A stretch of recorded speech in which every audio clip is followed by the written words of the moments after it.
Welcome everyone to MogTalk. Today is May 15th, 2021. This is episode 229. And today we're going to be going over Fanfest Day 1. We have three amazing guests on, but if you guys have never seen MogTalk before, just know it's a Final Fantasy XIV podcast discussing everything from Savage Raiding to Chocobo Racing. So let's introduce our guests so they're not just sitting here awkwardly looking at you without any introduction yet. So Larry, can you go ahead and tell everybody who you are? Hello, I'm Larry. I make videos. Haven't streamed in a while, and that's why Frosty had to grab footage from one of my videos. Yes. I also am working on a game, which subsequently is about Reapers, and so I'm actually very happy right now with the Reaper announcement. So that's very cool. Mm-hmm. Yeah. That's me. That's all I do. That's you. You're just some dude. All right, cool. Merri. I'm Merri. I'm around. I stream games and make YouTube videos once a year. You know what? I feel that really, really big in my heart there. Well, I'm glad to have you here, Merri. You're the king of a poker face, though. Yeah, I've been practicing. Yeah, you're taking over box roll here with just kind of standing in one position and just not moving. I'm also getting good at ventriloquism. I don't have to move to talk. Yeah. You know what? Larry can move his mouth when you talk, and then it'll be like you're sending your voice over to Larry. Yeah, dub me, Larry. Do it. Dub me. That's very difficult. I was just trying to do it. It worked. I feel like it worked. All right. And Drak, introduce yourself if you wouldn't mind. Hi, I'm Drak Gamestein from Nest. Do funny raid videos. We die a lot. We're having fun. Just finished E12, so that was a lot of fun. I really liked that fight. That was a lot of fun to figure out. So yeah, we stream and all that fun stuff. I've realized this just shortly after I started, but I had your face squished just slightly, Drak, and it was like I don't know. I was like, the camera really adds 10 pounds there. I felt so bad. All right, that should be fixed. Yeah. Oh. Well, anyways, everybody, we're here to talk about Day 1. Of course, we can't talk about Day 2 because that hasn't happened yet, but we figured we'd hang out with everybody and just discuss our thoughts about watching everything, mostly the keynote. There's a lot more that happened after the keynote, but there's a lot to talk about just within those first couple of hours. And so that's what we're here to do, is just sit here, hang out, and bullshit for about 3 hours maybe an hour and a half. We'll see how it goes. Maybe less than that if Larry is a little bit, uncomfortable to be around, but we'll see how that works out. What? I thought you were gonna jab at my tiny bladder, but Oh no! I mean, you can go to the bathroom. Well, yeah. As soon as you get to the bathroom, all right, cancel show. We can't do this anymore. Larry got up. I already did. I should be good for a while. Okay. Well, let's start out at the very beginning here, which was, of course, the trailer. We all expected an updated trailer. Before I put any of my thoughts into it, what did you guys think about the updated trailer? Wild. The vocals were great. Wild. I love that song. That's so much fun. Yes. The lyrics were good. Freaking awesome. Soken, I don't know how he does it. Every time it's just better and better and better and better, and there's no stopping. Yeah. Well, is it 2 hours they put together those lyrics too? Or 3 days. 3 days. 3 days. 2 hours with Sophia. Was what they were saying. Yeah. Does that mean that in the first trailer, because Soken was singing the first trailer, does that mean that he was just going literally just Probably. he wasn't actually saying words? Like Denmo's video. Yeah. I am fairly confident that was what he was doing. And he's just really good producer. He's an amazing music producer. He could just make everything sound. You know those videos where people take a cat noise and make it into a hip hop song or something like that? Cat he type can do beat. that. Yeah. That's Soken. That's Soken, man. So, am I using the right? Does it sound horrible? Okay, hold on, guys. Maybe I fixed my mic in one place, but didn't fix it in the other one. What happened? You guys, I wasn't reading chat until there. So you are absolutely amazing for telling me that. Because I would have been pissed off. Because you guys hear me just fine. Yeah, Yeah, you're using the you're right one fine. in Discord. Yeah, so how about that? Does that sound a little bit more pleasant to everybody? I'll let chat tell me. 'Cause, You're good. You're good? I hear it now. Yeah, you're good. I have the stream on. Okay. Yeah, thank you. You're amazing for you're multitasking, listening to me talk here and listening to me talk. Okay, yeah. Thank you, chat, for telling me. I have so much to manage with audio for a simple little podcast where we just sit here and talk shit. That's all. But thank you. We're talking about Soken being a musical genius. Frosty's the opposite. Yeah, absolutely. I bet it was you know what? Wait, Frosty's the audio guy from last time. Oh. But no, I bet it was going to my PlayStation controller or something and try to pick up the audio or something stupid. Oh God. I did notice, real quick on that note, I did notice there was a couple tonal issues, I think, with the Twitch recording or something during the music, and I felt pretty bad about that because all the vocals and music was going, but then the music, when they played a video, it sounded like the tones kind of hit weird spots. I don't know if you guys heard that too. There was one like that, and I couldn't tell if that was the song or if that was a streaming error. Yeah, I was wondering if they're somehow doing distortion, creepy distortion music, and that was kind of part of what the song was supposed to be. Yeah, that creepy Teletubby zone with the Teletubby son. Yeah. Yeah.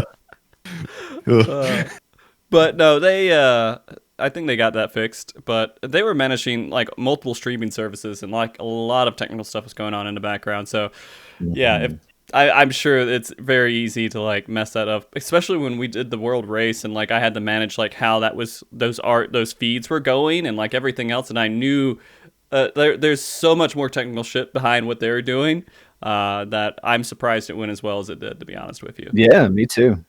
I mean, it was really smooth. Yeah. But in regards to the music, there's a couple things I noticed that the vocals alone for that trailer, they got someone from, what was the band they said it was from? The Architects. Architects, yeah. I've never heard of them, but apparently they're a British rock band. Yeah, they're probably bigger over there. I hadn't heard of them before either. I went to go listen to them afterwards. I'm like, oh, this sounds like something I would have listened to in my high school era days. Yes. Sounds like a lot of those bands. Yeah. So maybe that's why this theme had that kind of feel to it.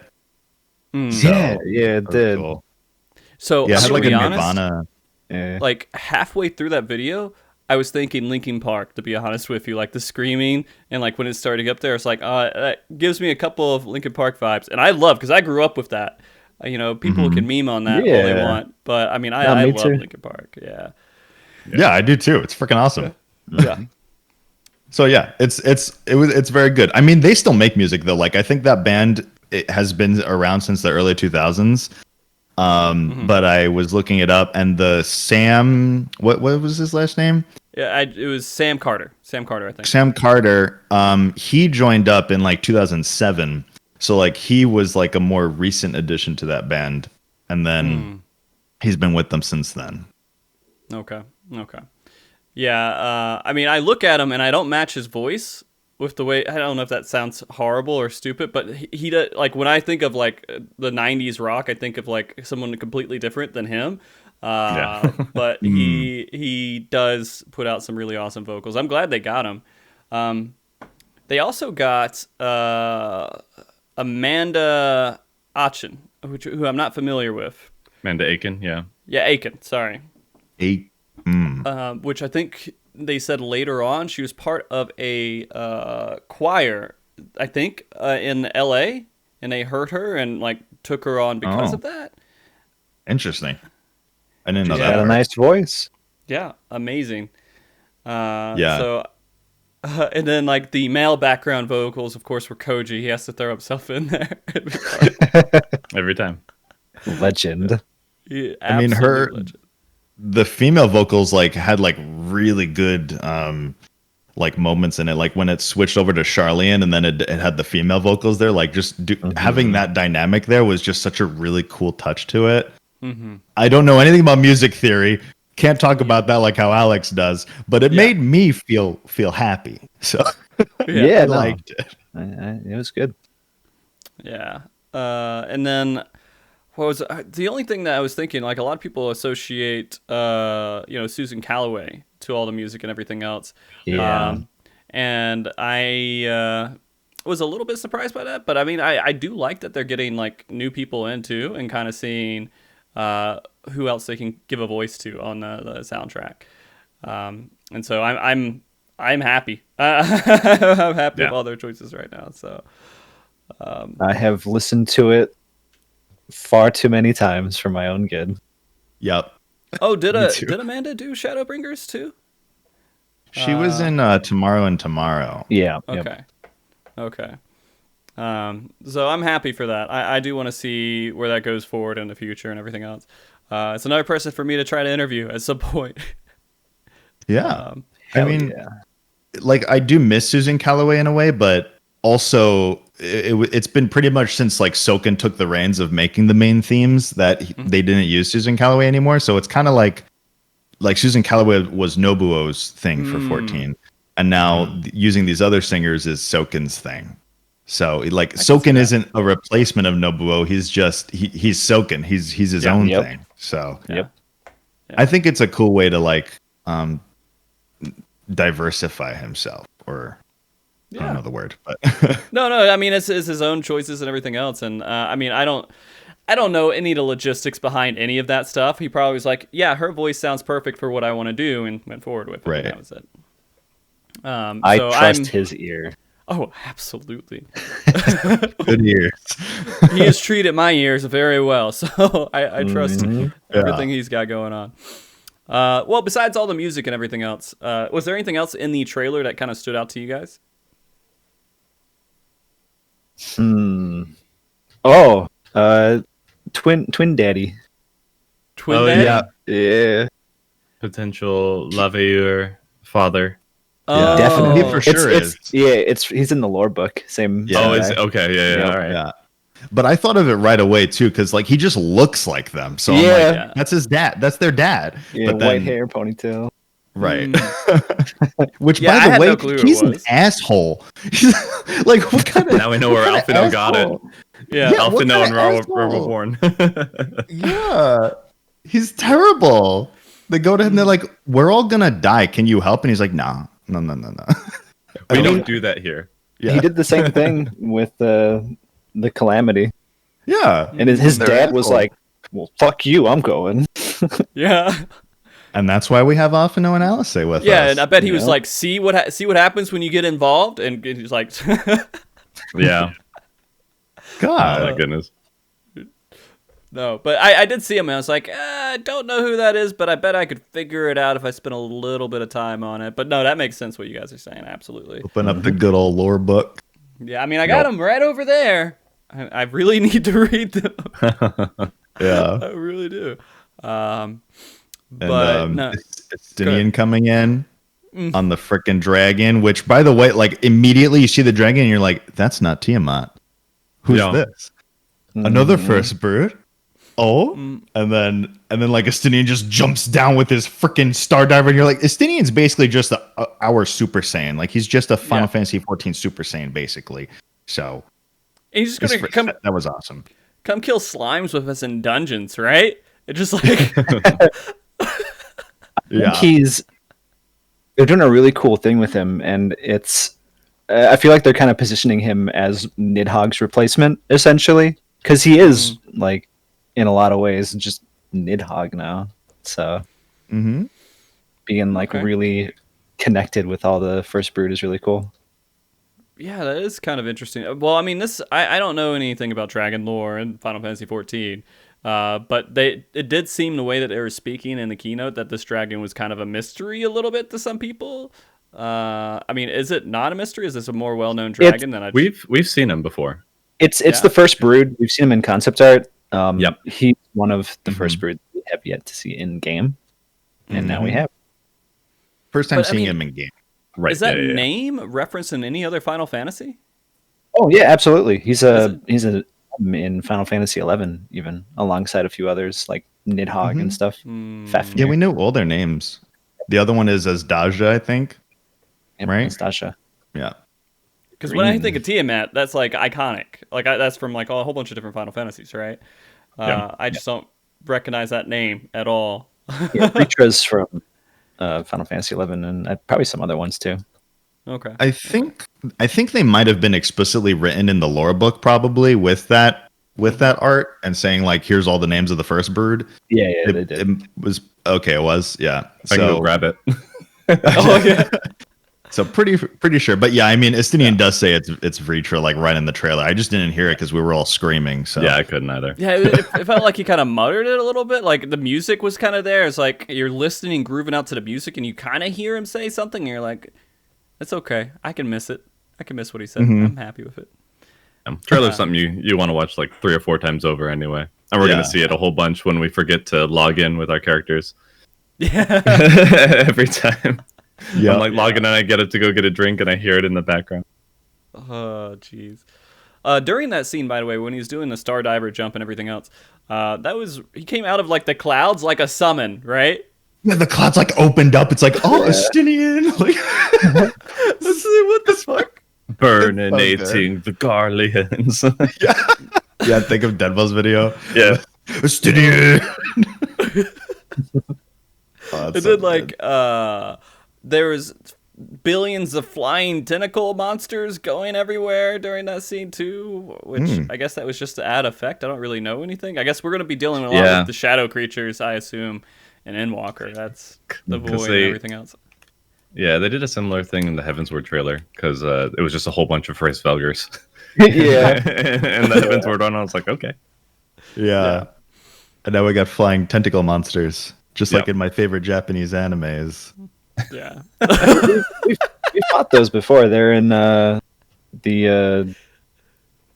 Amarat dungeon. Yeah, I think so. I Yeah, remember. yep. They're terminus beasts, right? Like, Yep. like yeah, that's the word. That sounds right. Ethos isn't here to correct us, and Moose isn't either, so... That's Merri our knows. lore. We can Yeah, talk it's about it terminus. like we own it. But they also said the end draws nigh during that. So, I mean, there you go, Endwalker. But a lot of the themes, like when people are talking, is like the world is ending. Everything is ending right now. It's very apocalyptic. Yeah, there's always high stakes. And you can feel it too. The trailer really does a good job of making it feel like this is it. This is the end. Yeah. It doesn't, in contrast to the Shadowbringers trailer, where it kind of starts out, I feel like it was just like the guy's like rough, and it's like you're having this horrible like fight between this guy who just keeps beating you up, the Sin Eater that keeps beating you up over and over again. He's changing roles and everything else. This one doesn't feel like you're weak at any point during the trailer. You're just like a badass. Right. Yeah, actually, that's true. You save the day with the Terminus Beast with the twins, right? Mhm. And then you're like, everything you're doing is like, I'm awesome. All the characters come in and they all do awesome parts. No one is like, I think the only kind of weak image in any way is when Alice gets hit by the Terminus Beast once and she gets help, and that was it. Right. Yeah. Yeah. Yeah. So Yeah, it does Chad, I have a can't different believe feel. Paladins... I can't believe they're changing Paladin to a DPS. Yeah, you one shot that thing. It just cuts everything in half. Yeah. I'm okay with it, it's so funny. This is like the expansion I was thinking, maybe I won't play Paladin. And I'm like, well, I mean, Well, Got to play Paladin.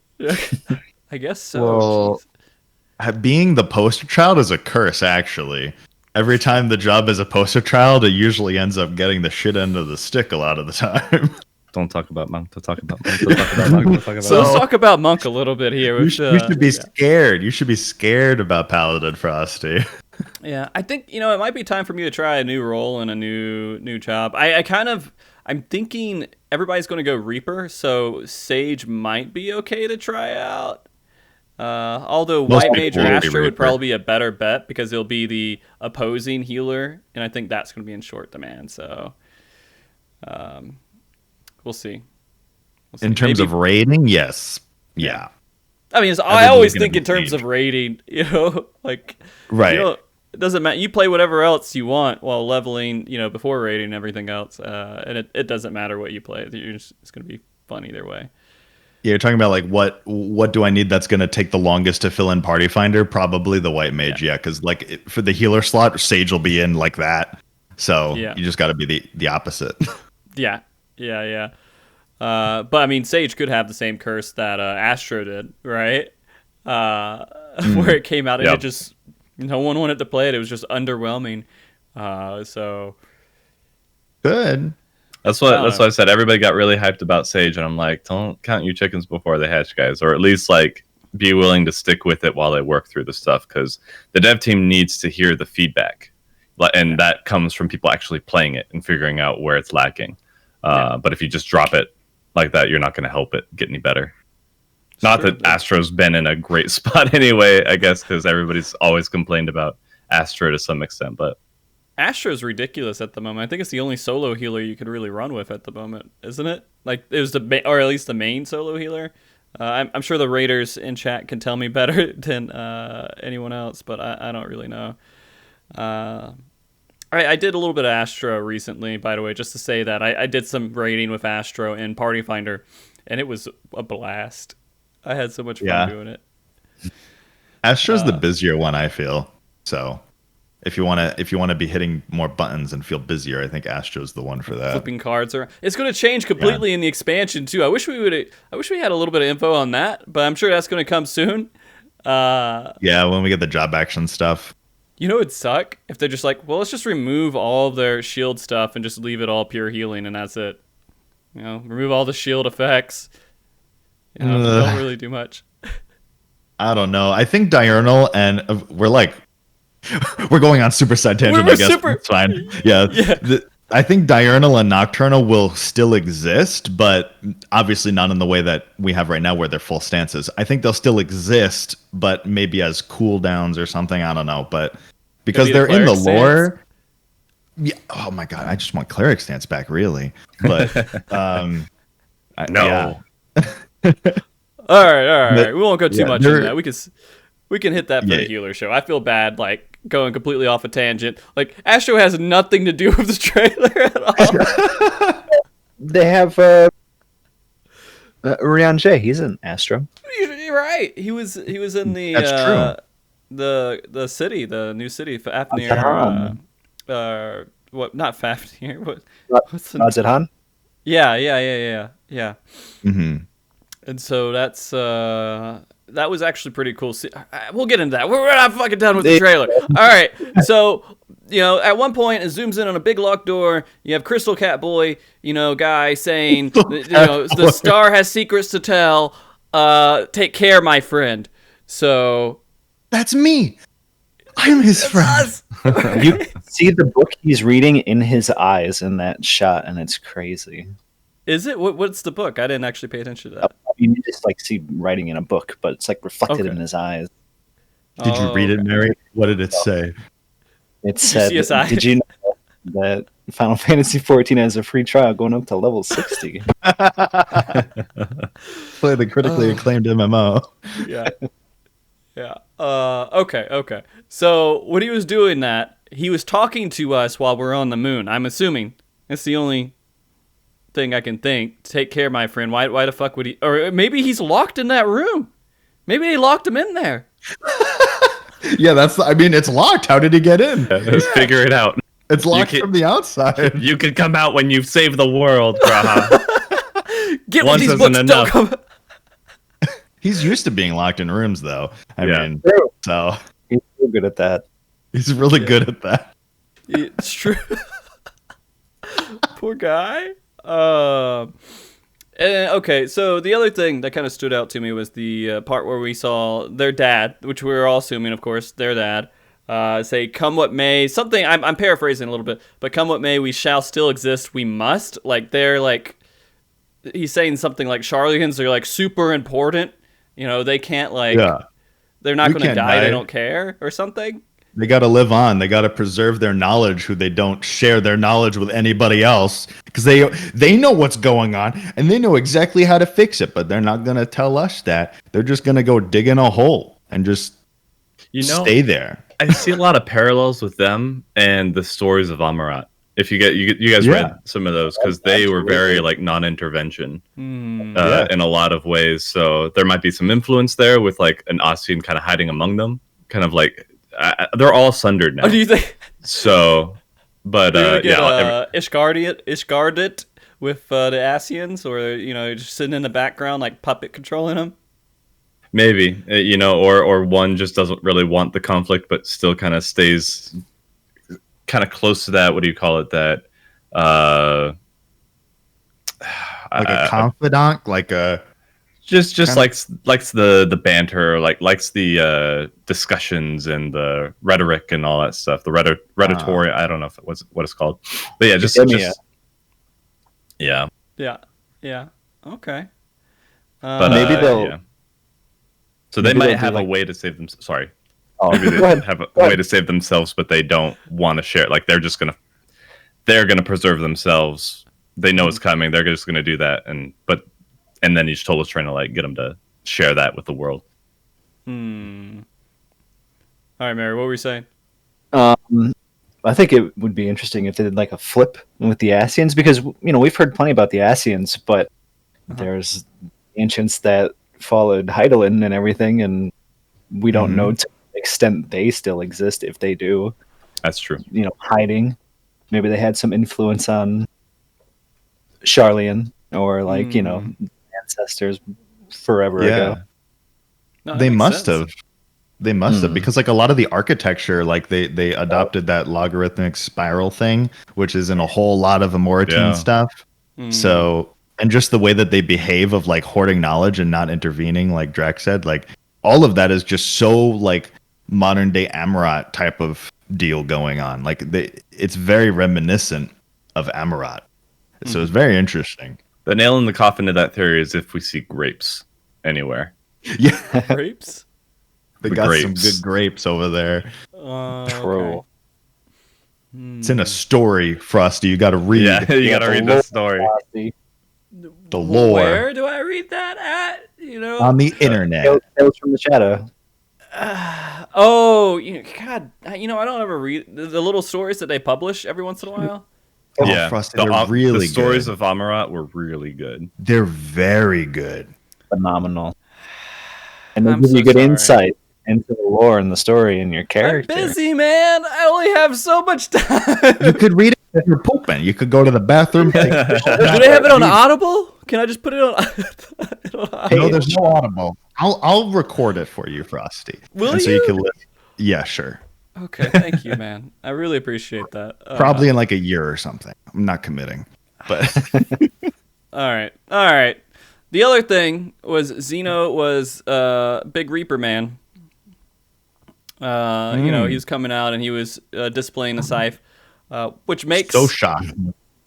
Yeah. What? So shocked. I said. Yeah. No, everybody. So shocking. Saw that coming. Yeah. So the thing is with that, it was so obvious the direction they're taking this. They didn't make him a Dark Knight, which I think is a good thing because it would have been stupid to have him be a Dark Knight, I think, at the end. Yeah. Yeah. So they're doing the kind of light and darkness thing with the Reaper, and it makes sense. Who's to say Reapers are darkness? They have a shadow demon thing behind them, and they're all like all the coloration is very dark and demonic looking. What are you, It's voice a- and racist? Like, What? Yeah, they were people too at yeah, one what point. the fuck? Actually, yeah, I have a theory about that one too. Pretty fucked up, Frosty. Voidson is How the are Voidson Zodiac, evil? man. They're not Zodiac. They're No. just they're a shard. No, They're not Zodiac. there's Hydaelyn's light, and Zodiac's darkness. Voidson's darkness, and Hydaelyn is the Sin Eaters. That's Hydaelyn's messed up thing. That it's all. because of her. You're a little too on the Heidelin team over here, Frosty. I'm not liking that. All right. You know what? You're right. I think Zodiark's way Problematic. better anyways, to be honest, because I'm so tired of Hydaelyn. I'm going to be honest with you. I want to see the Zodiark side of stuff. We've never heard his side of the story, though, right? He's just been locked away. We only get one side. We're sitting in this big echo chamber with Hydaelyn. It would be nice to see the other side. I've been waiting for more truth bombs on it because Hydaelyn's off in the distance. Here, feel thing. I'm like, shut up! I'm trying to listen. Yeah. Let him speak. we'll mediate this. Figure it out. Yeah. He's looking kind of cute though. What? Wait, who? Vana. Oh, yeah, in the art? Because that's definitely her. Yeah. Wait a minute. So explain simple Frosty here, who doesn't understand enough about the lore. I didn't know who that character was at the top. You guys are talking about that, right? Yeah. So spoilers, obviously, but if you're watching this show, you know. Yeah, you're spoilers, probably guys. aware. Yeah. Vana, who is the heart of Hydaelyn, the one who was initially like sacrificed to become Hydaelyn. It is almost most assuredly her at the top of the art there. And the reason for this is in the cutscenes with her, she has a white mask, and in the art, she's holding a white mask in front of her, and she's standing in the Minfilia pose. Yeah. That's With right. The hand on the thing. chest. Yeah. Yeah. She's doing the So- Minfilia. Blonde hair. It's probably Vana. Right. Yeah. No, that makes For sure. sense. And so, yeah, and by the way, guys, I'm sorry. If you've ever watched the show at all, you should know I just suck at understanding deep lore. Or I got the surface story usually most of the time, but my mind goes everywhere with everything. And so I'm here to connect. There's a lot of people like me, and I'm here to help them be connected to the extra lore and everything else, because it is really cool, and I think people are interested in it. Just not everybody gets it. Not everybody's there. You know, go ahead. I was just thinking of what Merri said. Doesn't that mean she's unsundered then? She would probably be. So. Yeah. I think she's in the trailer for 5.55 or whatever. That big glowing light or whatever. We might finally meet her. Okay. I mean, we have a lot of story. I mean, it's like in 2 weeks, isn't it? They haven't released a date for it, but we would assume it's in 2 weeks. Yeah. Yeah, we're just expecting that. Yeah. Okay, so the other thing that stood out to me with the trailer was the giant space worm at the end. The first beast. What? The first beast. Yep. It's the first from beast? Amarat. Is that what it's supposed to be? Yep, Yeah. from Amarat. It's the first boss, right? Yep. It's the first beast. Probably the real one. Yeah, and it was crazy with all of his mouths and all that crazy stuff. Go ahead. Mm-hmm. No, because Merri said it's probably the real one, which is right, because the Amarat one isn't the real one. That's just a copy memory thing that Yep. Evan made. Yeah, we're seeing a lot of the end days of Amarat, so that's coming full circle right now. Yeah. And so we're actually having the real end days is what's coming, is I guess what... Yeah. Yeah. Oh. Daniel just wants everything to burn. Yeah. Who knows? I hate that character, to be honest with you. He has all like this. He's just so comically. I don't even know if evil is the right word for it, but absolutely none of the charm of, say, like Kefka or Sephiroth, or like one of the ones who have like just like a menacing but also just charm about them. I don't know. Mm-hmm. He has Asahi's face. Yeah, and I hate Asahi so much. Well, see, I think that's a good thing though, like, because you're supposed to think he's just a little slimy shit, right? Yeah. They absolutely evoke that. So they did it. They did it. It made me hate the character. You know, I didn't hate Grinwald. I love Grinwald. I probably should have hated him. Do you guys know who Grinwald is? All my name days. Yeah. Okay. Rip and tear. Yeah. Favorite character in the entire game. I felt really sad for him at the end. Yeah, I felt that his voice acting in that dungeon was perfect. It's perfect. I think there's going to be more to Fandaniel than what we have right now. I mean, I like him as a villain, as just like as a villain. I think he's good. but he could be better, and I think there is something more to him. So, because he I have teased that. Hummer? I have like a fucking batshit theory about him. Do it. Oh, do tell. Okay, so my theory is that he's gonna have some sort of connection with Vana, like maybe they were really close or something, and the whole vision between them maybe like drove him insane or something. It's like, oh, she went and killed herself for this opposing ideal. Fuck everything. Right. Oh, he must know her. I think maybe they have some sort of connection. Yeah. It's possible. No, that's not completely batshit, so you kind of failed on that part. I think that's pretty good. Yeah, no, that makes sense. But I think that Xenos is also a character I think a lot of people have complained about because he was like one-dimensional, right? And I'm really, really interested because the writer, of course, is the same writer from Shadowbringers, right? And so I'm really excited to see what life she brings to a lot of these characters. We're gonna see that, right? She's not going to let us down. She's not going to leave them one-dimensional, I would think. Well, there is actually in the trailer, there's one little moment that kind of gave me pause, and it's when Xenos walks forward, and it cuts to Fandaniel, and he sort of looks angry, like looking at Xenos. Like he scowls a little bit, and it immediately cuts. But it's like, why is he angry? Why is he looking at Xenos like? Because he's crazy and insane, right? He's not doing. Xenos isn't doing exactly what Fandaniel wants him to do because Fandaniel's like, oh, this guy's one-dimensional. He just wants to do this, and then Xenos is like, no, I actually want to do this. Maybe it's making him angry. I don't know. I have faith that she can write him well because I mean, look at what happened with Elidibus, right? Like Elidibus in like one patch became like freaking awesome. Yeah. Before that, he was super kind of flat for a while. Yeah. So I mean, we'll see. You can see the trailers. You could pick apart so much story from it. It's so insane what they pack into these, and it's all intentional.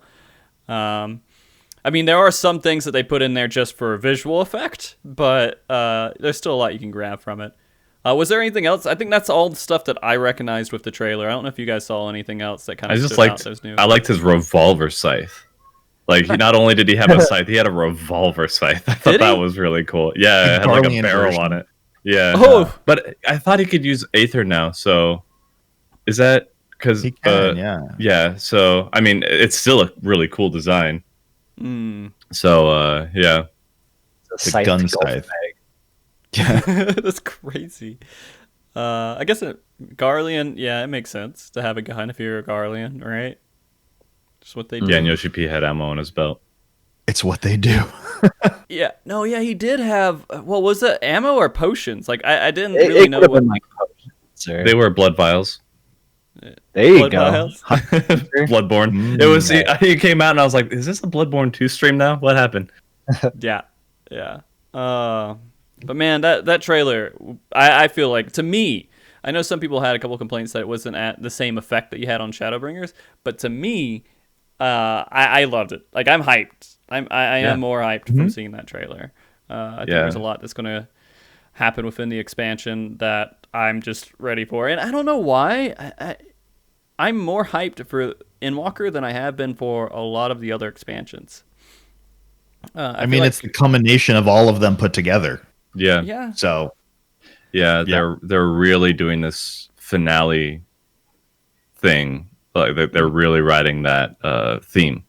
So I'm excited for that, and I'm especially excited because after this, I think Yoshi P kind of gets to do his own thing because right now he's just been trying to wrap up the story that he took over in the game that he took over, and I think we'll be seeing a lot more of his personality in the coming expansions too. Or past 6.0. Yeah. Into 6.1. I mean, I'm going to be excited for 7.0 as well. So, already just thinking about it. Yeah, it's going to be really hard to top this. But I don't think, like that's the worry that I'm going to have is that Endwalker's going to be really, like Shadowbringers we already know was amazing. Endwalker's looking to be also amazing. And I have the worry that people are going to look at 7.0 and think that it's going to, like, it needs to one up all of that. And I don't think it necessarily does. And you also, I don't think you can even really expect that, because how are you supposed to beat the culmination of the past 10 years of story into this finale, right? And it's going to start a new story now. So after that, you kind of have to like reset a little bit. Exactly. I mean, Well, it'll probably be really cool still, but so Shadowbringers, I was excited for it and everything else, but I was way more excited, and I loved it. I wasn't as excited for it as it was good, right? It was way better than my expectations for it. And so one of the big things with Shadowbringers that I love so much was that we went into like a whole nother world. It was like kind of its own little story. And it's this whole new thing that we went off. It mixed in with our world and everything else, but it was its own little thing. 7.0 is going to be its own thing. And so that's kind of why I'm excited for it. I mean, this one, I'm excited for it because, of course, it's like building up to the end of everything. But it is going to be kind of spread out a little bit. Like, you're going to go to the moon. You're going to go to the new two or three new areas besides that as well. So we're kind of like spread out a little bit. A lot of areas. Yeah, it's more than I thought. We haven't seen the final zone either because they never showed it to us. So it's like, what could that be if it's not the moon? Right. If it's not the moon, what is it? Well, it probably is the moon, but like 13 inside or something. I don't know. 13, yeah, right? something crazy. Yeah. All right. So trailer ended. Then we went into the keynote. Yoshida comes out like a boss, right? That cosplay was pretty good. Yeah. And he with his nice leather pants. Yeah, those pants were so shiny. They were very shiny. I loved it. I loved it. And I feel like that. I don't know. I wish they would tell us who did the cosplay. It might be someone on their team, but they didn't say. I would love to know who actually put that together for him. Yeah, because I thought it was. I assumed it was Cheza because she's made the other ones, but apparently it wasn't Cheza, so it was somebody else. So I wonder. Yeah, who it was. usually Cheza will say if it's her or not. Right. So I don't know. She tweeted. Yeah, she did tweet. Yeah, she said it's not. Yeah. And so like I think that I wish at some point they would just like they did with the music that they would credit the cosplay as well. Yeah, they should. Because I want to know who. Yeah, absolutely. So when he came out, he looked really amazing. And the scythe, he just like throughout the entire keynote, he just pick it up randomly and keep walking around. He's like, I got to stand for it now. I can just leave it down because it's heavy. But every once in a while, he just like, fuck it. I want to walk around with it some more. Yeah. I mean, I would never put it down. When you're a cosplay like that, you're like, I feel awesome. Where you just walk around, you're like, I look so cool right now. Then you have to go to like the doctor the week after because your body's all messed up from like doing something it can't really handle. Yeah. he's getting up there. Yeah. He is. And I did feel like horrible about when, because again, these guys are rock stars. Yoshida, Soken, and all these people are rock stars, and there's no audience, and they're just kind of, every once in a while, they'll go look at the screen. Okay, let's just check on YouTube, and they'll sit there for like 30 seconds or like 20 seconds just looking at the screen. Right. Yeah. I mean, they look like they're having a blast, so. Yeah. See. They were making the best of it. I know they would, it's nowhere equivalent to being in person at Fanfest for them. Absolutely. Yeah, because they get the applause, all the energy. Yeah. They did get some applause. I think they had some people in the seats. I guess it was just people in the team, the production crew or something, just like cheering every once in a while and clapping. Yeah, giving them their energy. Yeah. Yeah. But yeah, no, they were. I want to know how, because you never know with productions, right? I want to know how much they were saying that was actually said on screen and how much of that was like, we want to talk about this, so we're saying it's said on screen. Because how do they read that so fast? Really big. Really big, just really big tech. I don't know. Maybe they read the hydration part. They're saying this over and over again. They're talking about the such hydration comment. Yeah, that was good. Chat was going insane with Gaius memes. Yeah. Yeah. It's never going to go away, dude. I did notice the Twitch screen, like the monitor that they were using for Twitch was portrait mode. And so one of my friends, when we were watching, they were like, look at that one's taller. I'm like, yeah, they need more room for all the emotes from Twitch. Like, because that chat's just emotes. Yeah. He goes to read Twitch, go hi, and Twitch just goes, poggers. Yeah. Actually, I didn't see what the YouTube chat was, so I don't really know what that looked like. Boring compared to Twitch. One. Huh? Yeah, but YouTube live chat would be boring compared to Twitch. They don't have poggers. They probably don't. They probably don't. YouTube. You know, it would be so great. I don't understand why streamers only put stuff on YouTube and never do anything on Twitch. You know, I just don't get that kind of stuff, Larry. Oh, okay. Yeah, that's weird. Only weird people do that. Yeah. So anyways, with the beginning of the keynote, is there anything else that you guys... I have a whole list of things to go over, but is there anything that you guys want to talk about that kind of stood out to you during the beginning of the keynote? Well, like you're talking about before the job reveal stuff? I guess so, or we could talk about the job reveal. Either way. Yeah, let's just go into the job reveal. Because they ripped that Band-Aid off right away. Yeah, they did it right away. Yeah. I mean, I appreciate that because they know what everybody's wanting, right? That's the thing. Mm-hmm. Everybody, they just want to see what the job reveal is. And I think that... Are you guys happy with Reaper? Yeah. Yeah. It's cool. Yeah. Just a little. Wasn't quite what I was expecting, but it's cool.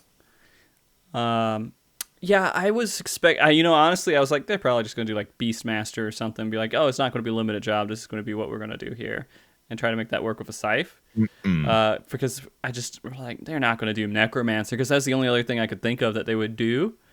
And they're not going to do another new job. They already got Sage.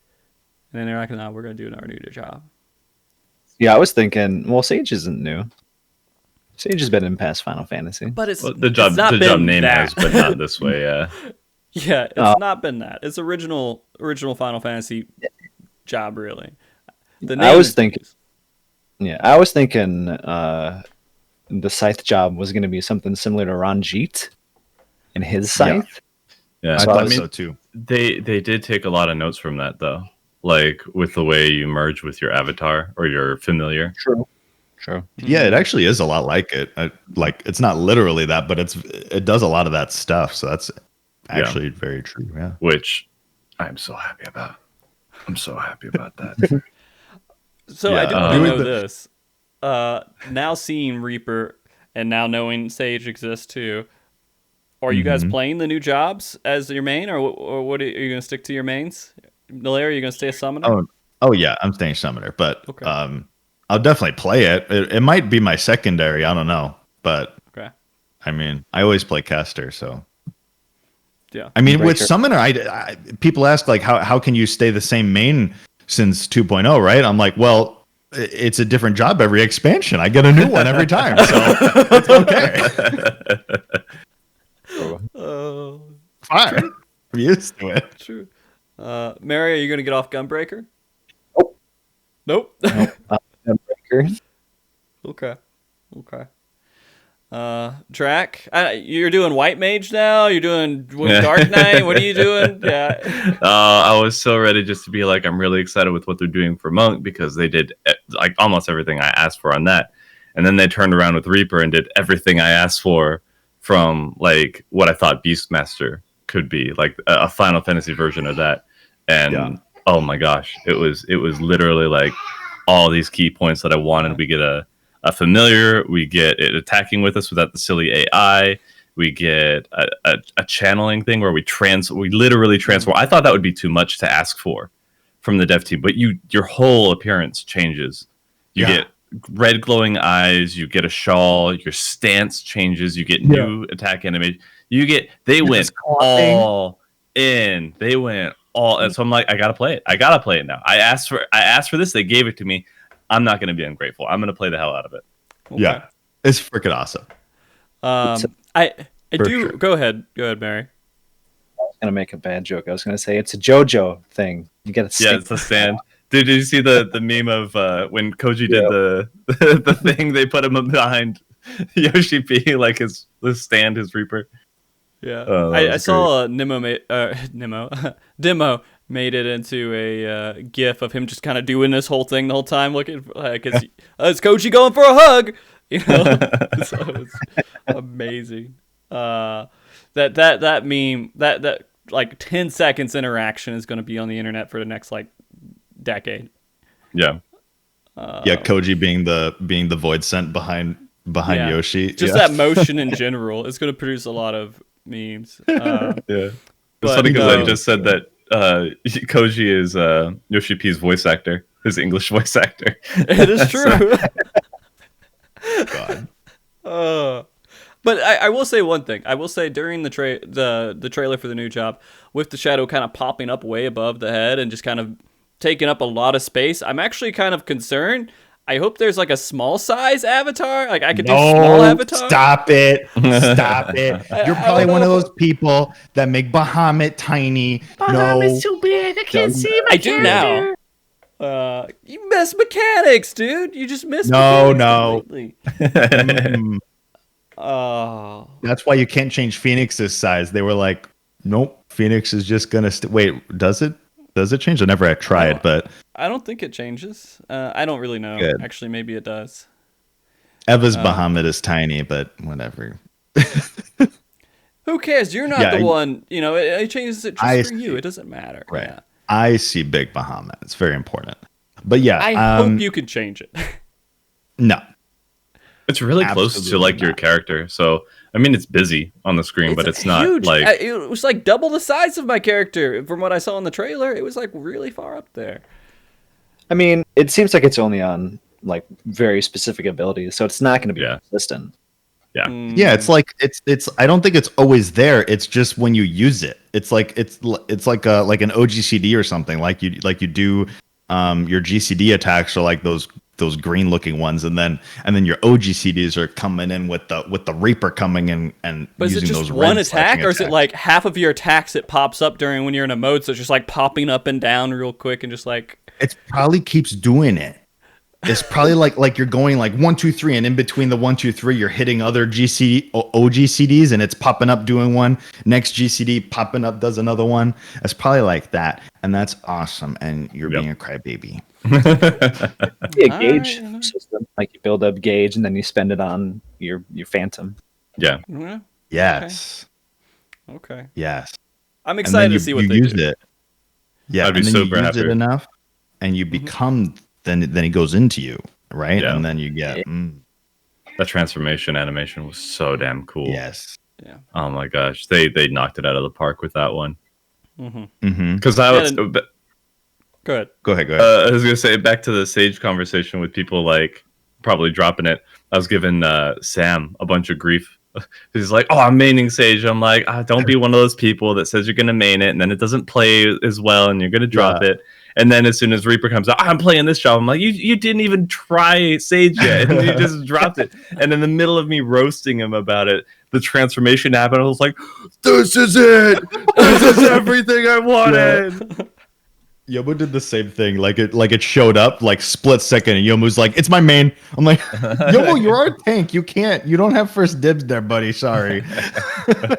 Our Dragoon has first dibs. If she wants to do it, then she can.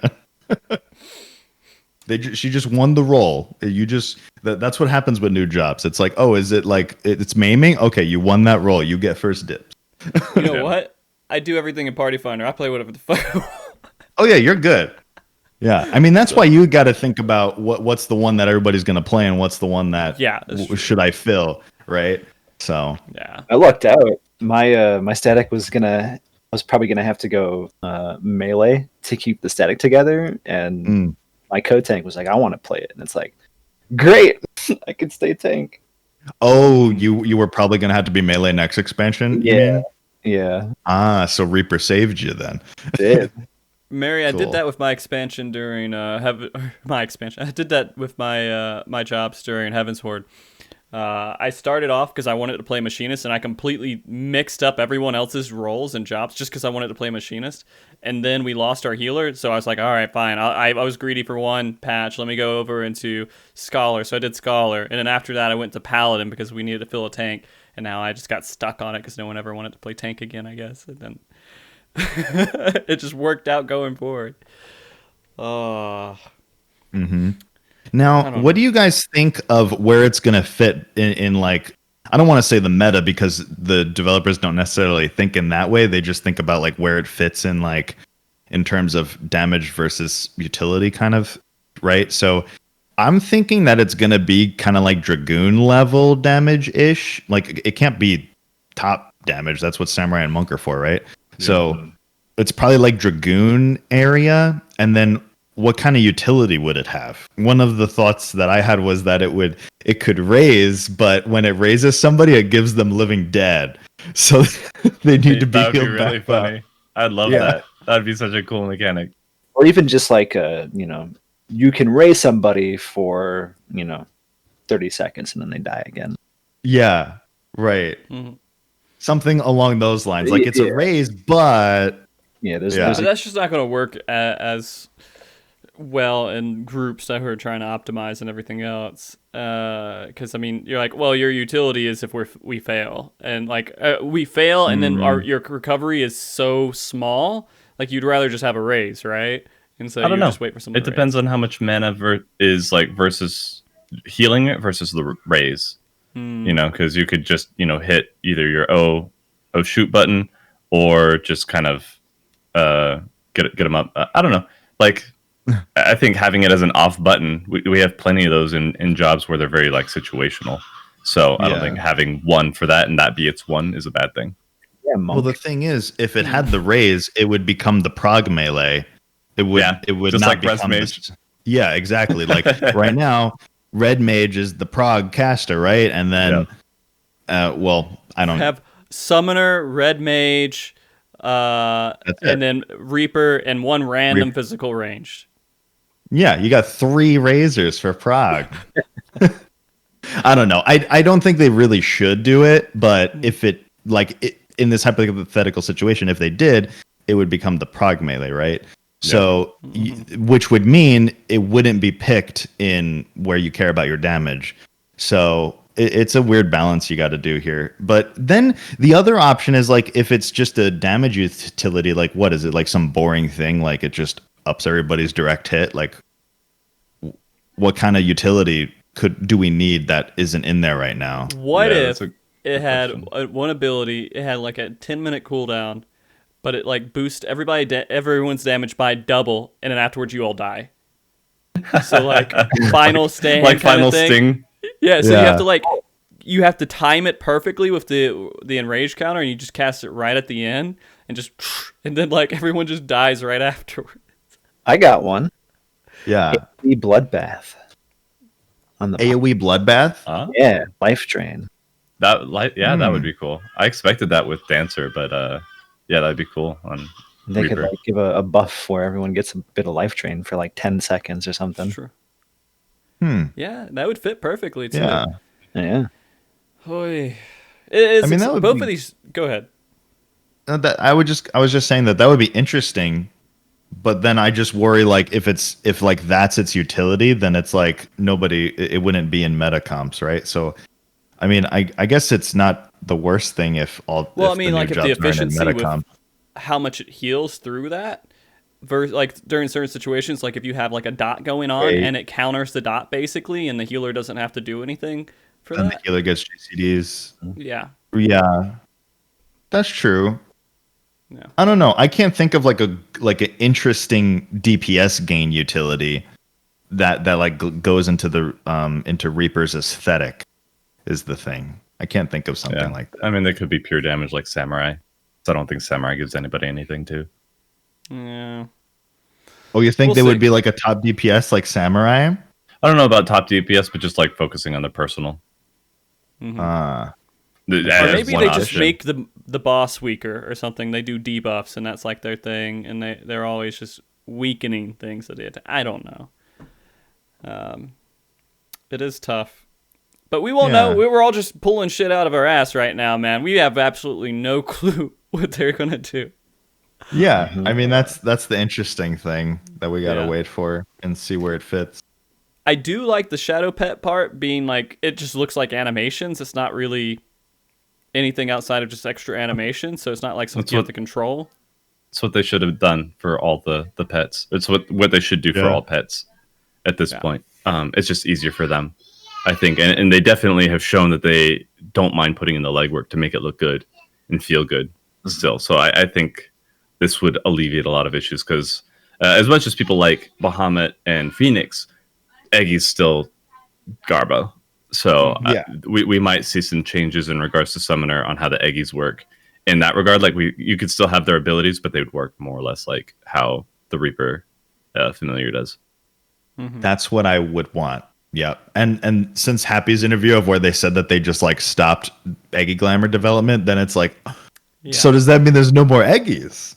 Please. Right? So maybe that is something that they're doing. Who knows? But that's what I would like because I like the way Bahamut and Phoenix work, where like your abilities affect them, but you're not needing to control them separately, right? They don't work like the Eggies do.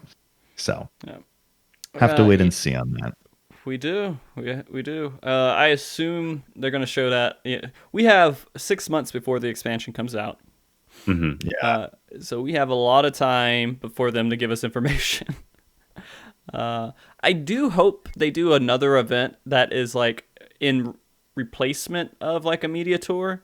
Yeah, some sort. really. If they're not going to do like a media tour, do something that kind of replaces it, like a pre-expansion showcase or something, like right before it comes out. I'm sure they fill will. The void. Because I don't think they're gonna do a tour. It's just too risky still. No, I don't think they will. Yeah. But it's like if they so if they don't have something that replaces it, like in terms of like having the like the content creators be able to see the jobs, right? If they don't do that, then we're not gonna get the thing that we have always gotten for every expansion so far, which is everybody gets to see in depth what all the jobs do before it comes out. Because that's what we get. Like that's what the media tour does. We get to get it in depth, right? Yeah. So yeah. Otherwise, we just have a trailer. They could do So the benchmark, right? They didn't give us any information on a benchmark. Maybe they'll come in the live letter today, or maybe later on. But they could do an extra thing to where I don't know. It'd be a lot to like host that on a server or something, like have everyone have access to like a preview like room or something, like you're in an area and then you could check through jobs abilities and everything else. But that would be a lot because they would have to make that global. Yeah, they have to make the servers accessible on the internet, and I don't think they're gonna.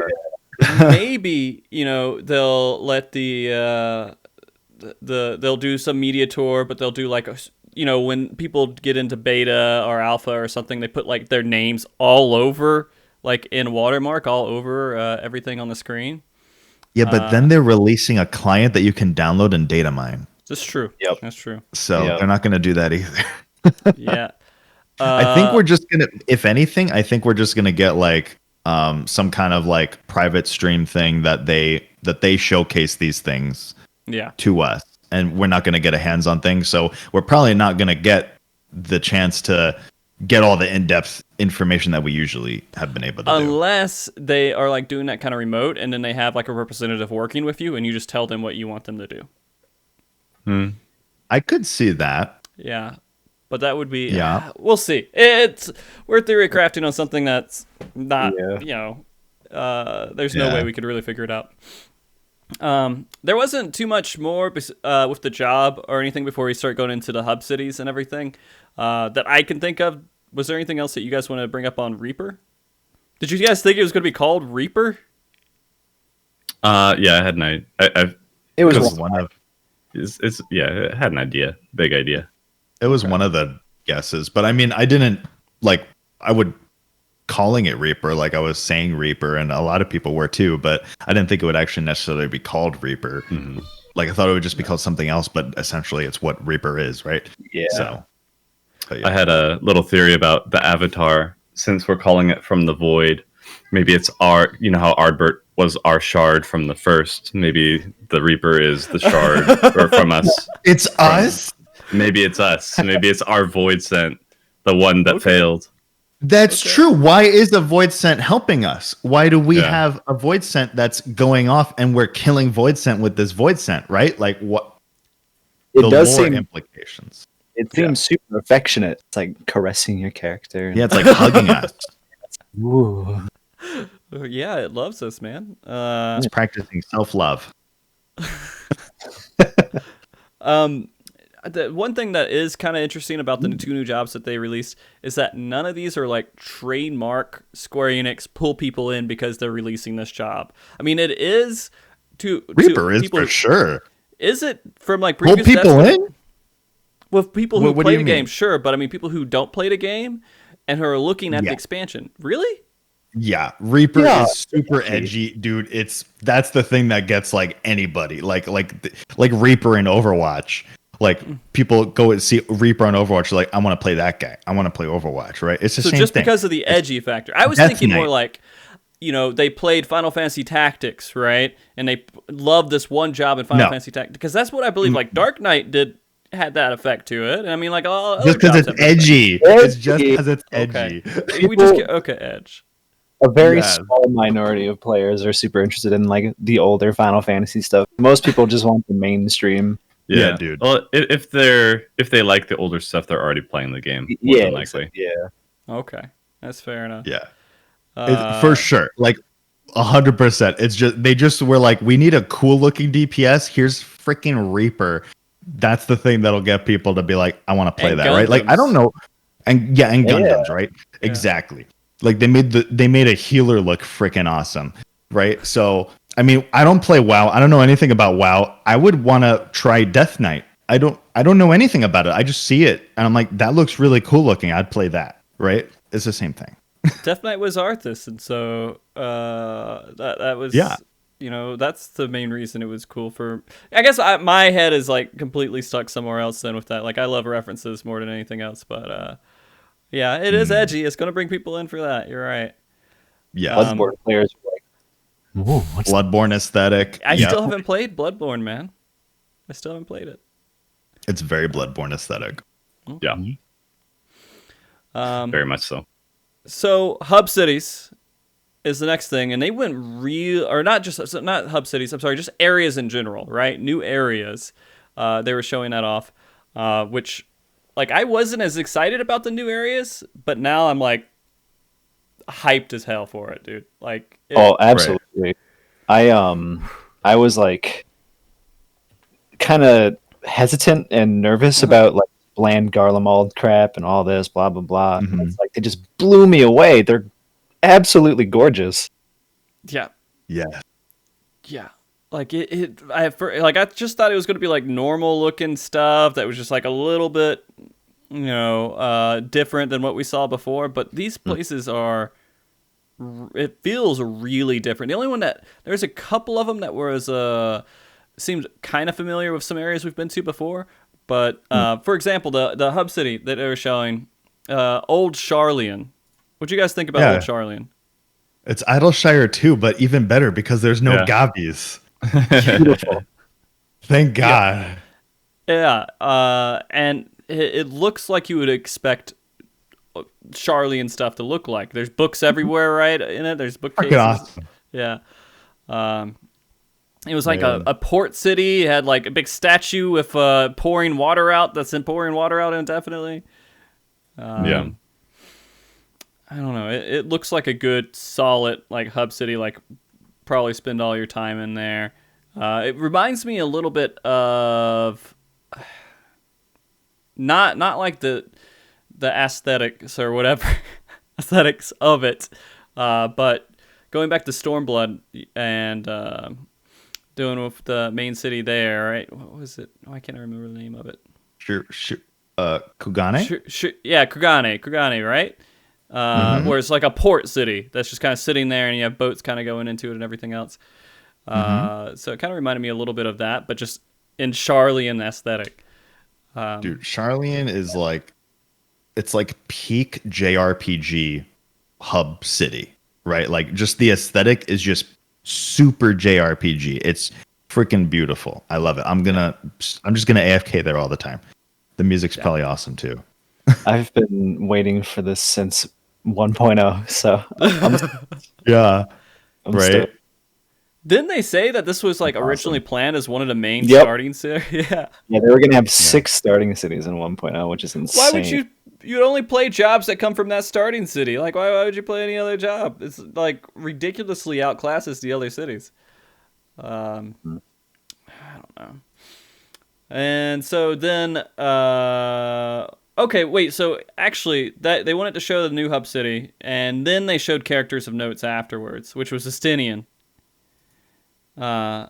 Did you guys expect that Estinian was just going to come over and take over the expansion and just be like a huge part of the expansion? I mean, he's been doing that for the past few. Building up to it, so it felt like it was coming. But like actually adventure with us again. I mean, yeah, like they were building up to it already because we basically went to a scene and we're like, dude, everything's going to shit and you're like super OP. Can you like help? He's like, yeah, okay, I guess so. Yeah.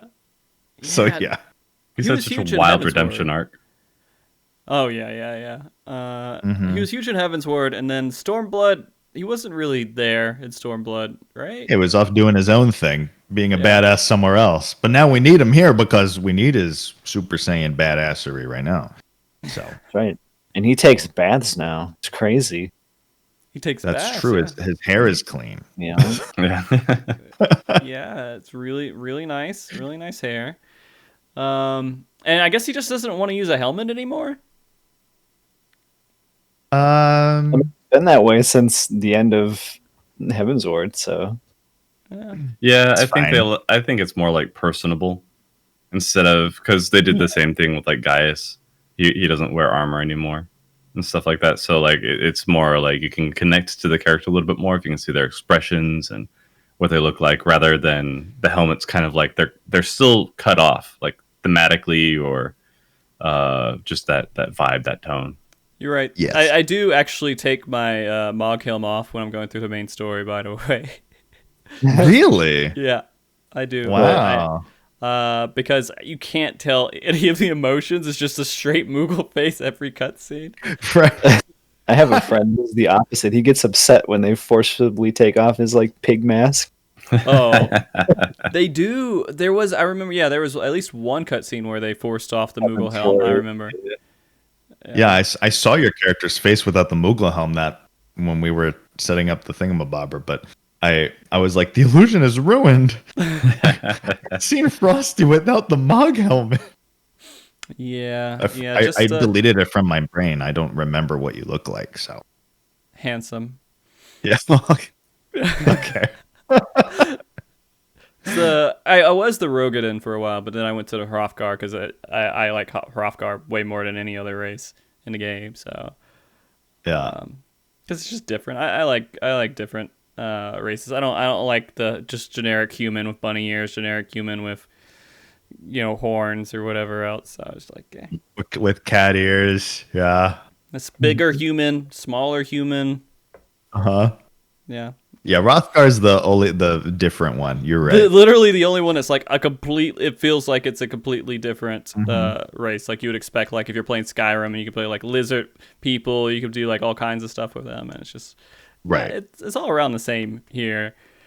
Well, at least you can use the Muggle head on it. At least, yeah, they I made can. that work.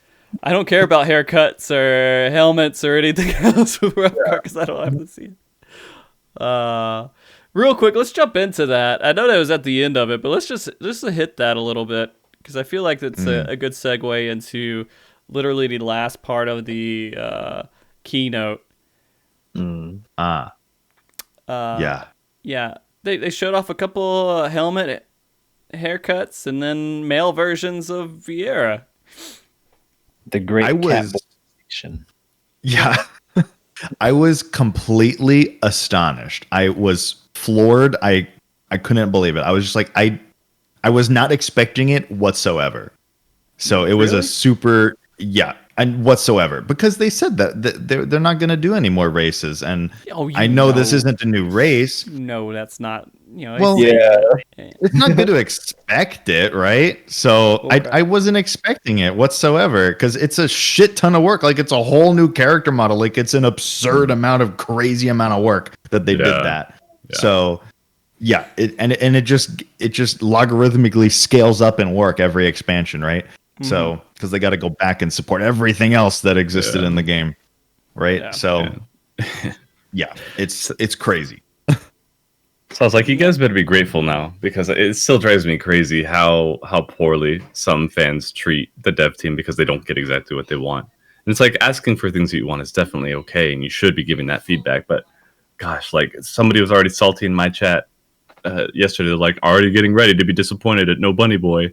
I was like, are you kidding? God, just be happy with what we got, Dude. would you?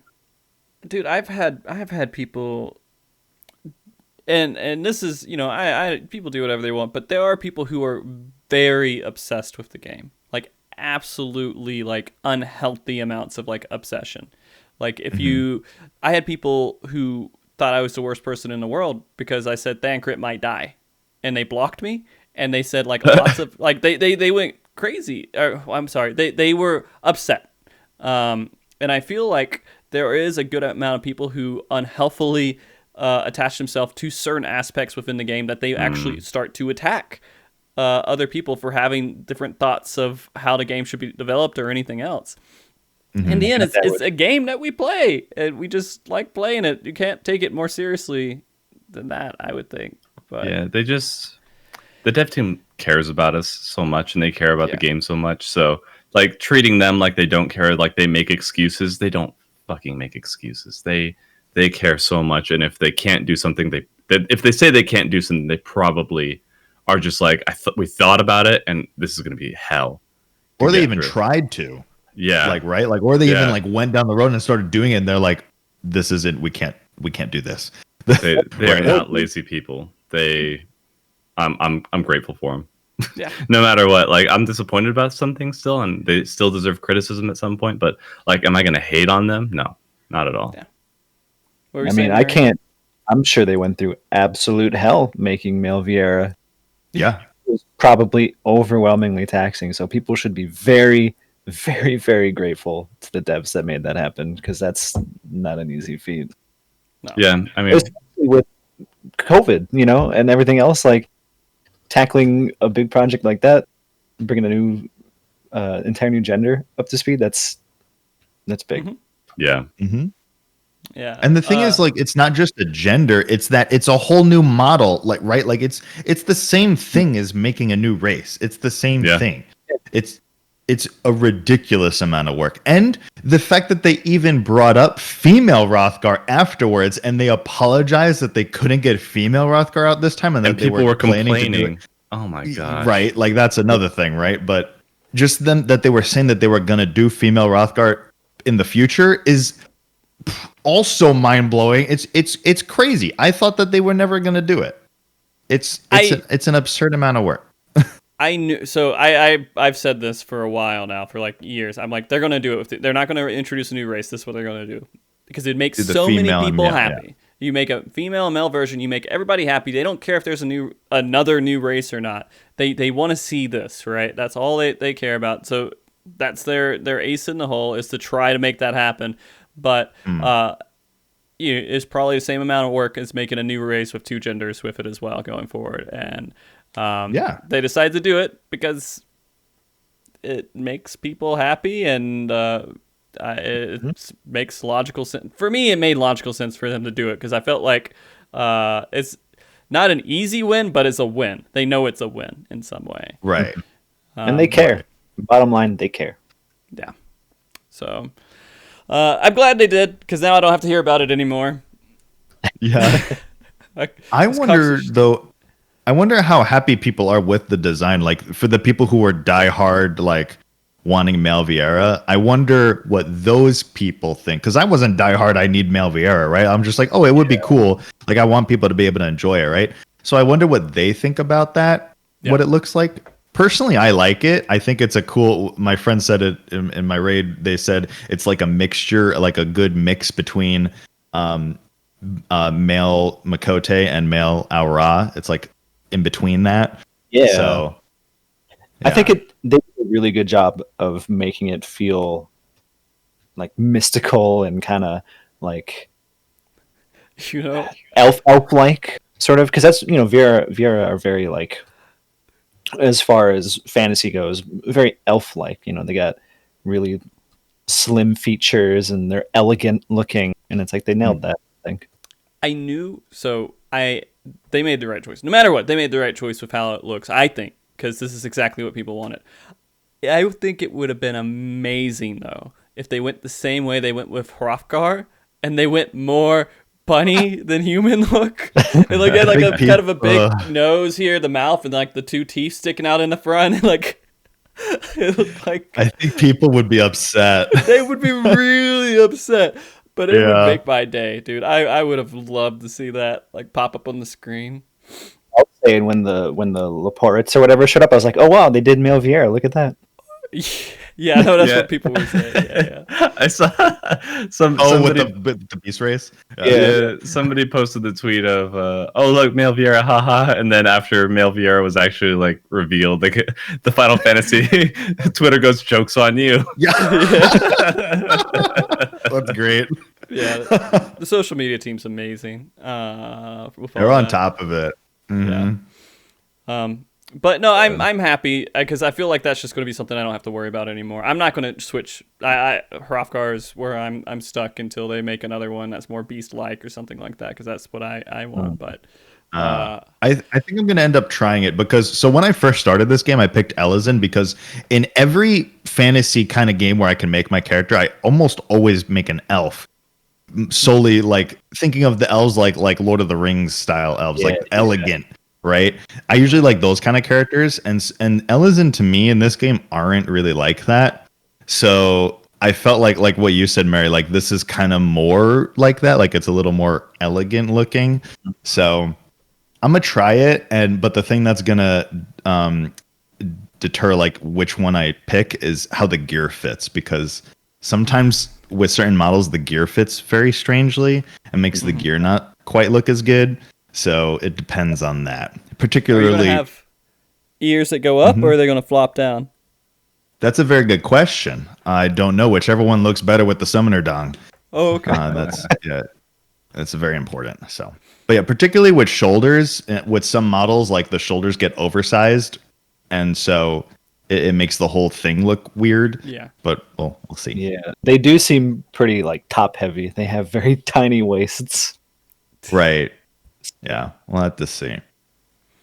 All right. So anyways, kind of back to some other stuff that they were doing, which was showing the new areas here. I kind of want to hit these, just how they showed them. So Labyrinthos, I think, is that how you say it? Labyrinthos, right? Labyrinthos? Labyrinthos, yeah. Labyrinthos? Yeah. Okay. You got it.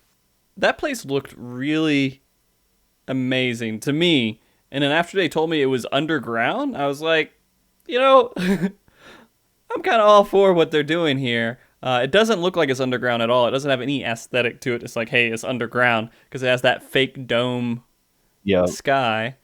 Oh, cool. This is the place with the Teletubby sun. Mm-hmm. Yeah, it's the Teletubby sun, yeah. It screams like fantasy. Which all the zones do, which is great. It feels like a Final Fantasy. Like, this is crazy. Fantastic. Yeah. Somebody said worst music ever created by Soken with that one. I actually liked the music. I think it was like a little bit more lighthearted, wasn't it? I'm trying to remember. It's reminiscent of what's it called? The one dungeon with the poop monster. With the poop monster. The poop monster. The one at the blast boss, the mud thing? Yeah. Arboretum? Arboretum, yeah. It has like that sort of distorted Arboretum sort of like fake music played over speakers, which kind of adds to like the video that had the distortion to it, or was that like that was the one? Yeah, I think that's the music, and I think they're kind of playing off the idea of what they did with Arboretum, where it's almost sort of like this fake environment, and so there's fake music over speakers, and it's all distorted and weird. Okay. Because it's Yes. artificial. All artificial. Yeah. I mean, I'm up I for think it. so too. Because I think they had weird designs in the architecture too. Like it wasn't something that you would expect. They said it was like ancient or something. If I'm thinking about the right one. Something they said it was like technology, like some sort of weird technology. Yeah. Was it meant to be Charlayan? Was that a Charlayan area?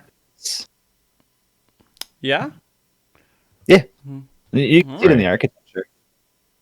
Okay. It's like it's like an underground bunker, essentially, like a hideout hole. Maybe that's what they're doing. They're like, oh, the world's gonna die and blow up. We're just gonna go there to our Teletubby underground bunker Yeah, and be a-okay. that. That makes sense. Right. And then Thavnir afterwards, they showed, which was like so much fucking color. Like it was insane amount of colors. Cannot to see what that looks like finished. It's gonna be something else. They said also like they don't know if the sky's going to be the same. Like it could be a darker color or something. Oh, it's gonna be apocalyptic. It's gonna be a Shadowbringers thing where it'll be fucked up and then we'll save the world or whatever. Yeah. Okay. Exactly. It's gonna be apocalyptic star shower everywhere. Mhm. Hell yeah. It's like the trailer with the big Exactly. Yeah. The hentai monsters. Yeah. Those things everywhere. Right. But it looked beautiful to me. I loved it. I loved all the colors and everything else. I think a couple of people weren't happy with like all the colors. They thought it was a little much. But for me, I like distinctive like things that just stand out and kind of peacock out a little bit. By the way, there's dancers worshiping a peacock there too. By the way. Yeah. I really like it. And as soon as they said Thavnair, I had like PTSD from doing freaking Relic and be like, Thavnair, the oil. Sorry, go ahead. No, I was just going to say they have really good oil over there. So For the dancers. They as a 1.0 player, Thavnair in particular is like really significant to me because they made a lot of references to it back in 1.0. And something that's really cool is back in 1.0, the giant skull weapons that are in game, we got those and we were told, lore wise, that they're made from crystals called giant skull that exists on Thavnair, and they actually took that and they built it into the zone, and there's these giant purple crystals, and that's the giant skull. And I was like, that's so cool. And that is very cool. Yeah, it made me really excited. Okay. Huh. Okay. Because those were crafted weapons, right? Yep. Yeah, I remember those. They were like the best crafted you could get at the time. Like at least when I started. Yeah, like right at the start of ARR, they were crafted. Yep. Yes. Okay. I remember. That's cool. And it does look like they also have like animal kind of worship things. They're like big statues, and like the elephant, I think they had like 20,000 arms. Yeah, the Matanga. Yeah. And I'm guessing that's where the Beast Tribe part is going to be for them. Mm-hmm. I wonder if that's going to play a theme like throughout that entire area where you just have multiple little animal kind of like statues, and that whole zone is based around that one animal or something. But I think it's mostly elephants. you think so? What about the peacock? There's the peacock. I mean, I guess, but the elephant's definitely going to have a lot of significance because the Matanga appear to play like a really big role in their society. Yeah, Wasn't they were talking there... Go ahead. No, you go. So do you love Heidelin or something like that, or that panel after the fact they were talking about we're gonna see why the tribe in the the steppe don't like Al-Ra. They're gonna go into the blood feud a bit. That's what what I if was you're playing gonna. Al-Ra? Yeah, what if you play an Al-Ra? Yeah, they're not gonna be happy. Yeah, because don't Matanga what was it the other way around? But don't Matanga like eat Al-Ra or something? Like, I mean, they kill them. Yeah, they hate each other. They just want to destroy them all for some reason, but they stopped them from saying anything else about it. So I'm guessing it's a part of stories. Okay. Okay. Interesting. Yeah, I'm the interested- Gajasura, they're the feral beast tribe version. Okay. Okay. They're saying Okay. it's similar to Midlander, Highlander, and Here's. Okay. The Thavner All ones right. are blue, and they look super friendly. I'm sure they will be friendly. Yeah, they're like the reformed, not horrible ones. Peace-loving elephants. Not naked. Not naked, yeah. So what's all the zones then? We got Thavner, Charlian, They also showed off Garlemald, and Radazan, the Moon. right? Huh? That city, the Radazan. Yeah, that's in Thavner. Yeah, right? that's like a city. That's gonna be like your second city to go to. Yeah. Mhm. Then there's just the artwork of an area of some floating green islands with waterfalls. Yes. Yeah. As is People are- Lahi. People are saying it looks like ancient architecture. It does. It has like those squigglies. The, Yeah. the swirly spiral things, the Yeah. spikes. Which And is I'm like excited for another one, another floating island area. Yeah. Then there's Garlemald, which is it looked actually better than it did before when I was thinking of Garlemald. Like you Yeah, got a it looks closer up cool. look. Yeah, it looks like really dark, pale, lifeless, like just completely destroyed, and it looks like they gave it more. I don't want to say life, but I guess the opposite. Like it feels like they fucked gave it up it some even more more. personality. Yeah. more personality. It looks like a Yeah. real city that got just fucking destroyed and not just Yeah. like sparse buildings. Right. Yeah. And then there was the moon with Mayor Latatorium. Yeah. Playing the The sea Amarat of- theme. Yeah, the Sea of Lamentation. Yeah. Yeah. Mare Lamentorum, I think. Yeah. Which makes sense. I think a lot of people were predicting, or at least like in my conversations with people who know better, thought that that's kind of where the Amarat kind of feel would come from, is the moon. Because if Well, that means you're they thinking, reached there. huh? That means they reached there, and so did the Alligans. By Yeah, the way. I love the Allegan shit. That's great. They crashed on the moon. Like, what is this? Yeah. There's buildings on the moon. Yeah, there was a, Alligans are on the moon. yep. I mean, that's not too surprising. Dalamud was a space station, and we know they have spaceships. So Yeah, Yeah. it's really cool, though. I can't wait to see the Allegan stuff on the moon. Yeah. I'm so freaking excited for that. It's like it's gonna just be a treasure trove of Allegan and Amoratine knowledge up there. Like it's just gonna you're just Yep. gonna find out such cool shit up there. I Yeah. can't wait. I mean, I'm sure that's how we get there. It looks like an Allegan ship in the art, probably. We got We're lunar gonna- whales. What do we need like a ship for? We're okay. Who You guys says all have it a can- lunar whale, right? Yeah, of course. Yeah. No. Really, Merri? You don't have a lunar It's whale? expensive. It is, but it's on sale. It'll be more expensive later. It's like Yeah. $40. I'm waiting for mine to come in. Your lunar whale? Yeah, I the codes people have been waiting like 4 to 10 hours. It Sometimes just mails it for to this. you. Oh, well, It takes a while. It does take a while. I got mine immediately, almost. You lucky. It took me a while, like all day. I got it yesterday, like before Fanfest, though, I guess almost as soon as they released. Mm-hmm. But yeah, no, I got that, and I actually got all the orchestrations, and I got the all the minions too, just because I wanted to have the will? Fanfest experience. Yeah, Yeah, that's the FanFest experience. I want the riding the Ragnarok class starship experience is what I want. We could Yeah. go to the moon on that. Jesus, yeah, I'm sure. You know what? They're gonna have to do more 8-person mounts at some point. Yeah, give us an Allegan ship. Give us some crazy I want more. spaceships and stuff. I still want to go back to some of the 8-man content where you had to be in like the same area. Again, I Right. still miss that from raids. I really miss that. I miss that too. Mhm. It was cool because it's like, especially because there was no cross world. This is like such a tangent, right? Mhm. Especially because there was no cross data center. server, right? So you had to be on your server, and so everybody who was physically there, you're like, "Oh, hi Raider, hi Raider!" Like all the Raiders were just there in the zone. It's like, "Oh, it's raid night, everybody's here!" Like, Even further back was before Duty Finder, and people would like camp out in front of Copper Bell, looking for this person. We need a tank. We need a healer.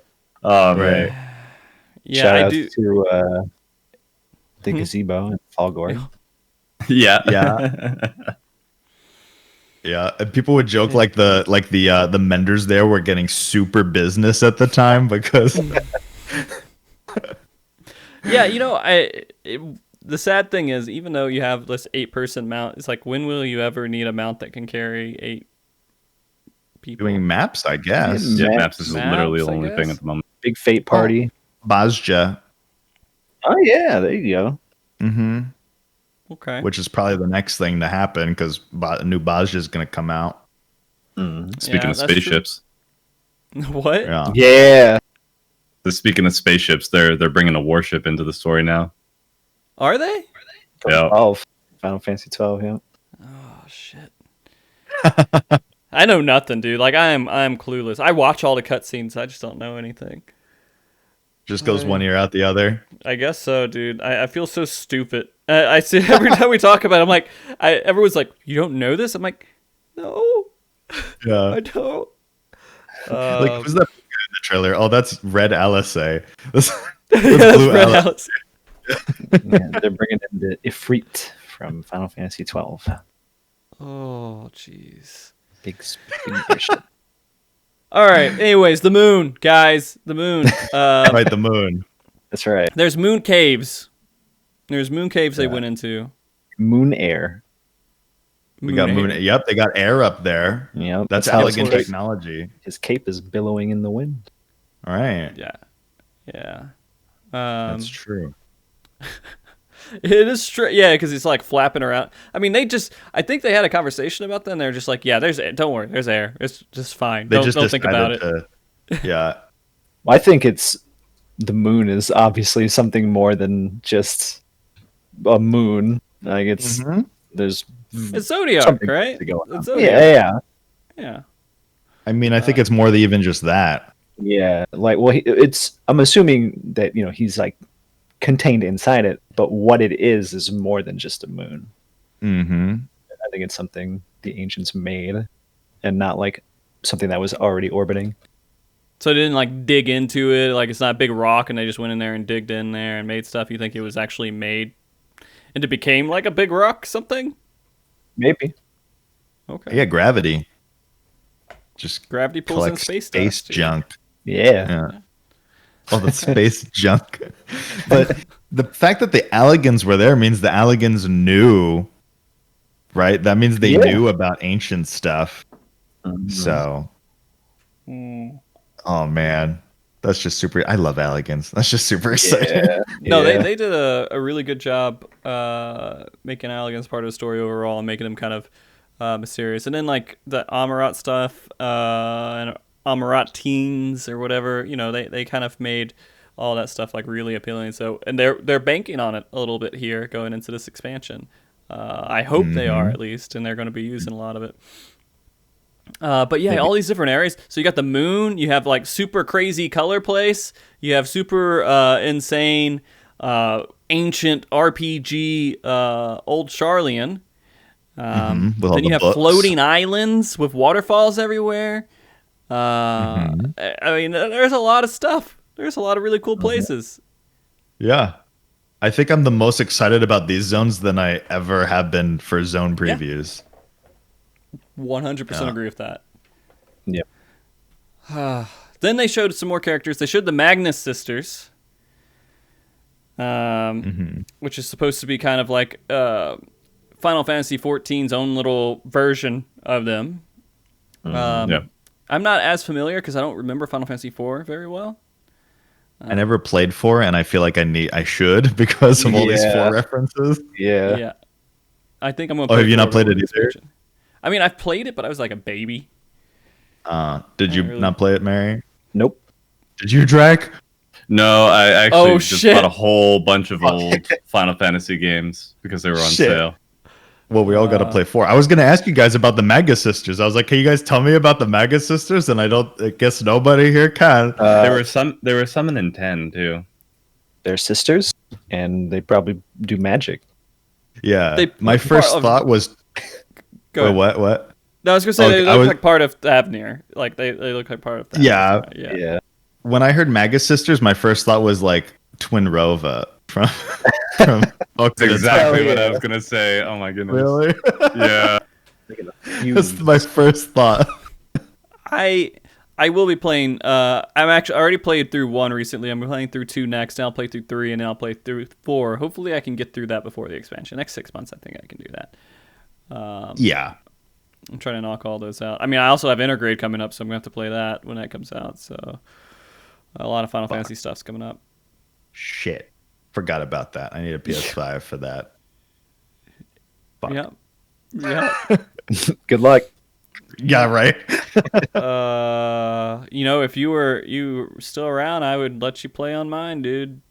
Just come over. Yeah. Frosty, could I come over and play on your PS5? I randomly got it on Amazon. So Really? Costco's the way to get it. Get a Costco membership or something if you don't have one. And they every week it's like they release a batch, and you have to have a membership to get it. So it's not as many bots, I think, with that because it costs a lot of money. I assume. Good idea. Yeah, I mean, I already have a Costco membership, so that's the way I did it. Me too. Yeah, there you go. You're done. Let's just talk about Costco. How great is Costco? Now. Hot dogs are great, dude. $1.50. Yeah, but I haven't had any food since the pandemic from there. They have Pokey. They have Pokey now. Little Pokey boxes. Ooh, nice. Yeah. And they have Korean barbecue boxes too. Yes. Yep, I've gotten That's that. insane. And I've also gotten, they have these over here, they have these ice cream boba popsicles. Really? Where it's it's like a ice cream with boba inside of it. It's freaking awesome. The mochi ice cream, but I haven't seen that. Yeah, that was Costco, man. superb. Doesn't sponsor the show at all, but fucking Love they should. Costco. Anyways, okay, so going into the little rabbit mouse people. Most people. Yeah, the Lopo-Ritz. They're like they're mice, right? Rabbits. They're mice. They're moon They're bunnies. closer to mice than they are to rabbits, aren't they? Nah, they're moon bunnies. Look at those ears. Yeah. Mice can have ears like that, right? You're so racist, Frosty. What? Bunnies. Hold on. Let me look at this again. They're bunnies. That's why the ears they were Mel Vieira. Yeah, they're little bunnies. Okay, all right. Yeah. I didn't want to call them bunnies. I wanted to call them because they're small and they got the Rabbits face are looks small, like too. it's more of a mouse face than it does. I mean, yeah, they're basically the Hemingways. Naming way? Yeah. Naming way. That's it. Sorry. You got it. All right. I will take my opinion and throw it in the garbage with the rest of my opinions, man. Jesus. Good. You old man Frosty. Yeah. I love old man Frosty's opinions. Yeah. Anyways, the little rabbit people, they play an important role in the story apparently. Well, on the moon, what right? they said. Yeah, they're on the moon, but I don't know what important. I mean, I guess they're keepers of knowledge, maybe, or maybe they're the Alligans. That's Alligans. Yeah, those are Alligans. the bunnies are Alligans. I could see it being something that they made and like brought to the moon or whatever, and they kind of just got loose and did the bunny thing and Oh god. Did the bunny thing. They just reproduced like bunnies. Yeah. Oh god. Like it was the official pet of the Alligans, and like they just brought him there, and the Alligans passed away, but they didn't. Yeah, eventually they just became sentient. They're like cockroaches that can survive like anywhere, and they're good to go. Yeah. Oh god. Jeez. I think you're right, Merri. Oh geez. You might be right onto something here. Okay. They're just like Jack and Daxter. They're like Daxters. They're Yeah, they're like fat. They're like fat Daxters. Okay. Oh man, you know I never played Jack and Daxter, but it's always been like it's like a PlayStation staple, right? Yes. Yeah. Like Ratchet and Clank. Yeah. I mean, is there any real theories on why they're so important besides just being like keepers of knowledge? Because I think that's what they're known for, right? From the naming way stuff and everything else. That's what I associate it with because it came with the lore book. I mean, they live on the moon. That's pretty significant. I guess so. Yeah. Yeah. What do they eat? I mean, Moon there's dust. plants on the moon. We saw those big, like, pulsing fungus. That's true. Like in the Right. caves, I Yeah. think. Yeah. Oh, and they have freaking there's concepts up there. That building there is Yeah. it doesn't necessarily maybe it's a Moratine, but there's for sure concepts there. They So- eat moon cheese. Moon cheese. They just, Let's say They eat each other. yeah, I was gonna Wallace say and they eat Gromit? their young. Population control. Oh god. Because they reproduce like bunnies. Yeah, it's too many. Oh my god. I don't like that. So we'll see how that works. I think Eva brought that up about them eating each other. So Yeah. yeah. Gonna have to have a discussion. Yeah. Okay. Then we saw some other stuff. They kept going into some other things here.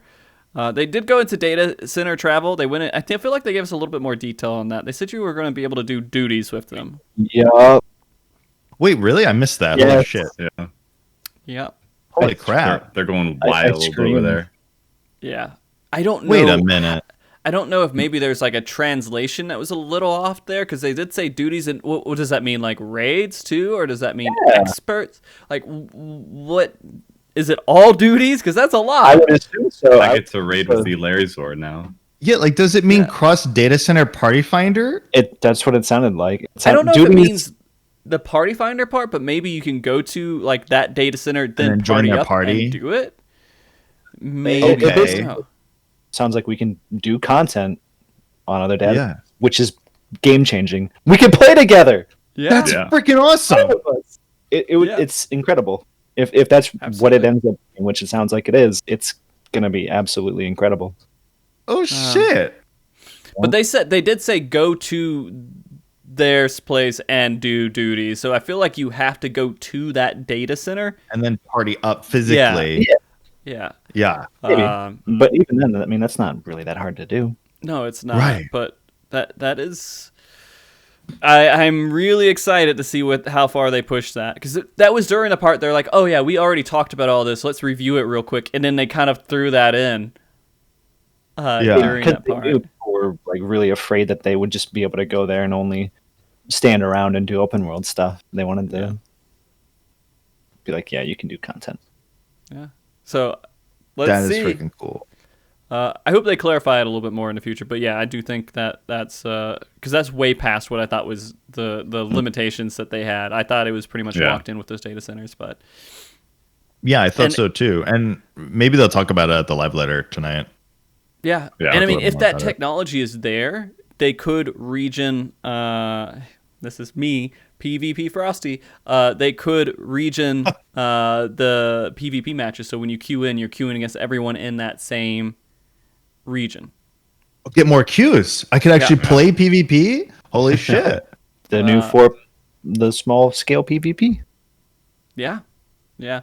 They Which did say the I- words PvP, Frosty. They so. did say it at least once, and I was kind of sad when they said it, because they were like, "Hey, PvP small scale mode. You know, we're going to be introducing this. We'll have more information on that later. Please wait." But they didn't. It was phrased in a way that didn't mean later in the Fanfest. Later, it was later, like in the future on another live Yeah. or something. And Yeah. They're not going to talk about it today. yeah. Sorry, Yeah. buddy. Yeah, no. And they're gonna. Hopefully, they said they're gonna reorganize the reward system and everything. With the interview question I had with him, he said that. So maybe it's not going to be top 100 anymore for those data centers. So it's not going to be this data center's top 100. It's just going to be top 500 in this region or something. You know, that's possible. Or Maybe they'll let people buy older season rewards with Oh, Wolf yes, Callers. please. that would revitalize it. I would That do for it. they, for yeah. Wolf Callers. He said that in response when I was talking about the leaderboard, so I feel like it has something to do in conjectures, or it mixed together somehow with that. So I we'll see in like a couple of months, maybe, when the next live letter happens. But we'll go back to other stuff that was talked about during the keynote. Because I was hoping, by the way, I was like, they're going to talk about PvP here. I felt confident with that, and I feel sad that I missed that call. I mean, I got the call on the male Vieira, but I missed the PvP one, so. Okay, new dungeons. They just showed off a video. Huh? They're challenging. Challenging new dungeon. Right. Well, they always say. I think they always say that. What's funny is the Japanese below it says like a variety of new dungeons, but for NA it's challenging new dungeons. Well, maybe it is challenging for. Yeah, challenging for those guys. They do keep pushing the bar down. Yeah, they do. Less of them. Huh? And we get less of them. Well, I mean, I don't know. They just showed us. They showed us some. They probably didn't show us all because I'm sure there's a lot of lore. See you later, Larry. It's okay. I forgive you. They show a lot of lore-specific stuff with those dungeons sometimes, so they probably didn't show like 2 or 3 of them. Oh no, I more meant like because they just cut out a dungeon from patch cycles. Oh, you mean okay? Yeah. So we're just gonna get less overall. It's true, but as long as they give us more content in other places, I'm okay. I think that they have kind of like the battle content creators who would make those dungeons are put onto other battle content, which I've been happy with. So I'm There's okay with it. There's a really small part of me that kind of misses the extra dungeon because they're basic content. They're if you raid, they're very like whatever, but it adds a little variety and it's nice to have like something else to do your dailies or weeklies or whatever. Yeah. I mean, I think that's true. But there's so much stuff you get tomestones from now. You don't really have to do the expert every single day either. It's true. So I'm going to be honest. I'm at this point, and I passed the point like a long time. Like there was a point where I was a little bit jaded with some things that they were doing. Now I'm like, I'll just accept everything. It's whatever. I'm going to be happy. Yeah. No, I don't care anymore. Yeah, it's too much work to be upset about little things. Just enjoy it all. Yeah, I love the game. I love a lot of things, and of course, like Drac was saying, that there are things that I wish were done differently. There aspects that matter to me, but in the end, whatever. They're producing stuff that I still enjoy, so I don't care. That being said, the new dungeons. One of the ones was it seems like they have a lot of snaky stuff going on. A lot of spines, a lot of centipedes and spines. Yeah, meat hallways and teeth doors. Yeah. Yeah, a lot of if body Kezu gore was stuff. a dungeon. And they did have Final Fantasy IV music. It sounded like, well, I mean, we wouldn't really know, would we? Because none of us played it. Yeah. One of the first ones they showed was the crazy purple bone snake spiky place where you're just kind of walking over all the stuff and you could see like the snake stuff, the snake walkways kind of coming in and out, which seemed pretty cool. Then there's this another one with like a train that was going through. Then you're going into some industrial area, I guess. I was so excited when that train rolled in. I was like, oh, we're going to fight through the train like GoldenEye or some shit. And then it just pulls into a station. I'm like, oh. Yeah. Maybe part of it, like, how kind of like Bismarck, yeah. Yeah, the Bismarck one in Shadowbringers. Maybe like the first part you fight while on the train and then you arrive and you go through. Yeah, probably. And then there was another one where there were like bones, dead snake skeleton stuff all over the wall. In like Garlemald, yeah. Yeah. But I think that was the thing. That was part of the train station thing. Was it? Yeah, they kind of, as it progressed through, you started seeing like remains of all the weird eldritch shit. It was hard to tell. It was really hard to tell because they didn't really declare they're going from one dungeon to the next. And some of their dungeons change drastically. For example, Matoyo's one, big water area for one section, one big fire section for another one, and then so on. So that was That was very reminiscent of Eureka Hmm. Right. and the Isle of Val, and it's Oh no. Charlion. So I was like, Oh yeah. But yeah, no, yeah, that last one where they just had, it felt like it was multiplanar in a way. They're like, here's the fireplace. Like maybe it was like showing you different shards, one like consumed by fire, one consumed by water, one consumed by other stuff. Is kind of what I was thinking with that. If my knowledge, my limited lore knowledge makes any sense, that could have been part of dungeon. it seemed. I mean, it seemed more like Eureka, where they had all these like really extreme regions that they were studying. Maybe this is that on like a smaller scale. That's true. Yeah. Because it was otherwise very Charlian in appearance. So Yeah. But for dungeons overall, I think those were the only ones that they showed. And again, they didn't really explain much, which is fine. It makes sense, I guess. Because we don't know how much, again, is going to be spoiled if they tell us anything about it. Yeah. Were you guys happy with the dungeons, though? I mean, I wasn't, like, the other stuff was a little bit more exciting than the dungeon stuff, just because the dungeon stuff didn't have as much details to it. But I don't know what your thoughts were. they look cool. I mean, I'm excited to see. All the Shadowbringer dungeons were by and far pretty incredible. So You guys remember when Shadowbringers came out and, like, you would do the experts at the 270 dungeons, and you're like, I want to do my expert the next day because you want to get back into the dungeons. yeah, the Yeah. twinning. Yes. Yeah. Yep. And I always wanted to get Amarat too. Yeah. Because I was yeah. like, every time I got Amarat, I'm like, this is great. I mean, yeah, like I'm trying to remember like what the trailer was for the Shadowbringers dungeons, and I think it was kind of just like they showed the fairy one, and maybe one other one. I think they showed a little bit of the Raktika dungeon. Right. Yes, The they raffle. did. So, and I wasn't like crazy excited for when I saw that either. So I'm kind of the same here. Like I'm like, yeah, the dungeons look cool, but I'm sure there's other dungeons here that they can't show because spoilers, right? So, Yeah. I mean, that one it's- had so much story packed into it, and that's why we like going through, because we love the story so much. Yeah, the Exactly, story exactly. beats is what makes the dungeon pop. Yeah. and just an exciting part about an expansion is that you get like a bunch of dungeons, like all in like a little pack. Like you get a bunch of them Yeah. in a row, right? So. I like doing dungeons. I Oh. kind of miss when we would get 3 of them a patch, but We were talking about that when you were AFK. oh really? Oh yeah. I agree. Yeah, I like dungeons. I mean, even though I don't necessarily do them a whole lot, I think they add a lot of lore. So I agree wholeheartedly. I mean, that's Yeah. why they put the Explorer mode in, so people will go back and kind of explore them and read the little books and tidbits and stuff.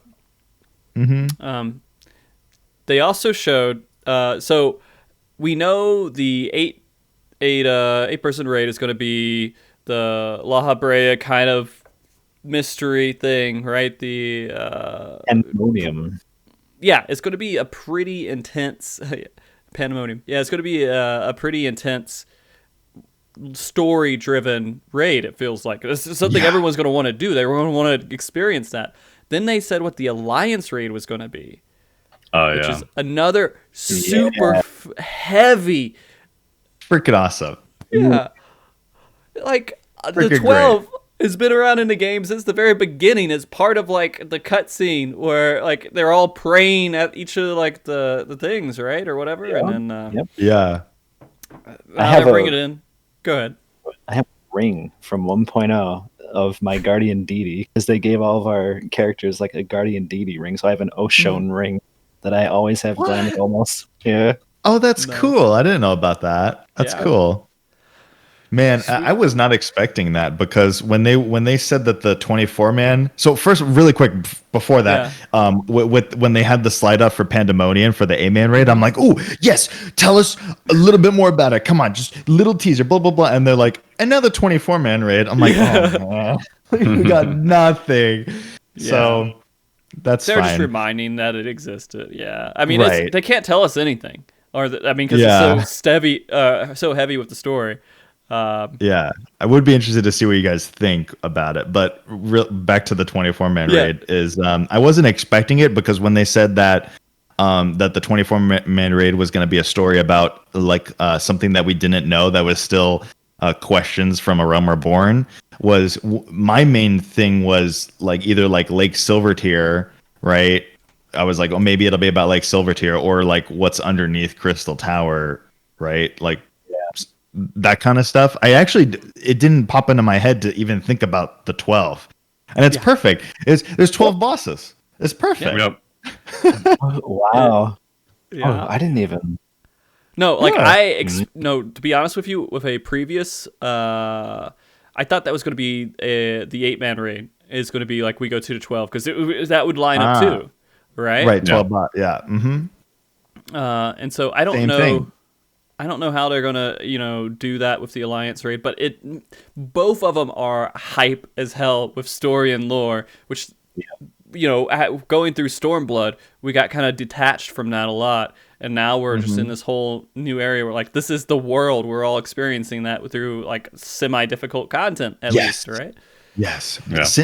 For me, because I wasn't particularly like invested in the Evilly story, and I know that a lot of people that played 12 like super enjoyed it, and I know that it had like connotations like in our universe too, and I know it had that, but I personally wasn't super invested in it. And with Nier, like obviously like I like Nier, so I like that, but it doesn't really have much effect on our world.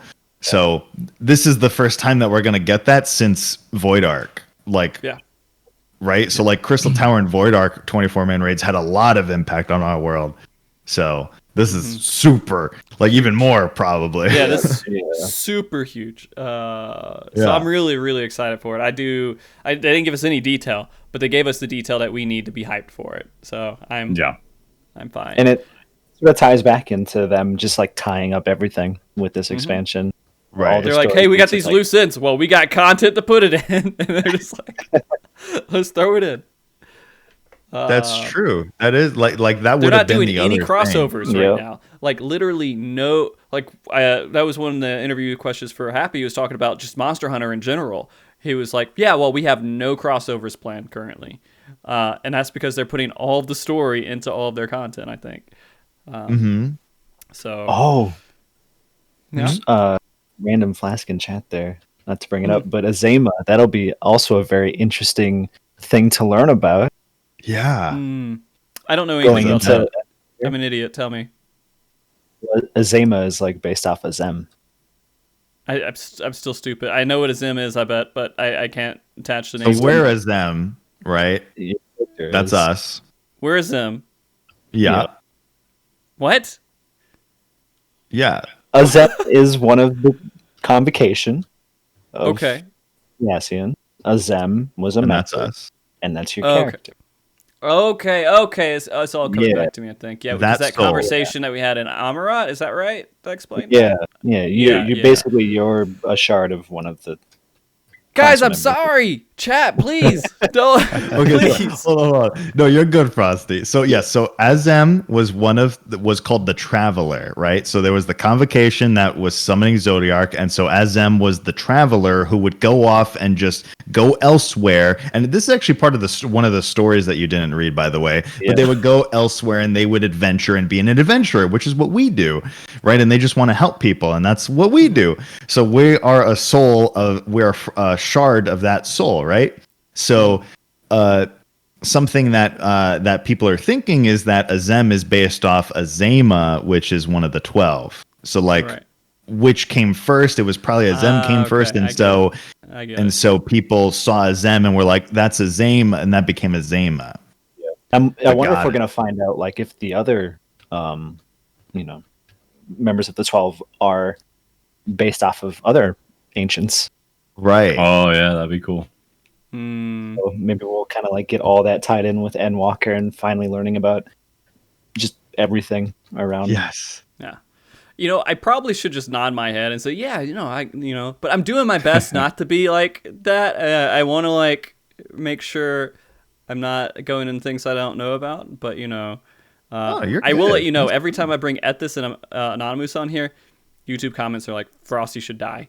I mean, it's just like, it's so bad. Oh, no. Oh, man. I feel bad, but I am interested and I care about it. Just, again, I just don't retain it. Maybe I'm just too old, dude. Because I remember that conversation. I remember that name, and it kind of clicked to me. And then I remember the conversation where he sit on the bench in Amarat with us and start talking to us, and something like clicked somewhere in there. But I just couldn't. Well, when we recall. find out is when we're fighting Elidibus, the Warrior of Light, and we hold the crystal up. Oh, that's when we found out? Okay. Yeah. That's when we get the name. Yeah. Okay. But the for sure, Frosty, there's there's a lot of side stories on the website, the Tales from the Shadows. Like there's a bunch, but there's like 2 that are like super important. There's one about Emmett, and there's one about us when we were alive back then. Okay. Right? And they're very good. Trust me, they're very good. All right, So, do me a they're favor, short Larry. read. Look it up and post it to me in Discord so I have a link somewhere that I I'll can give just you click the on. link. Okay. Yeah. All right.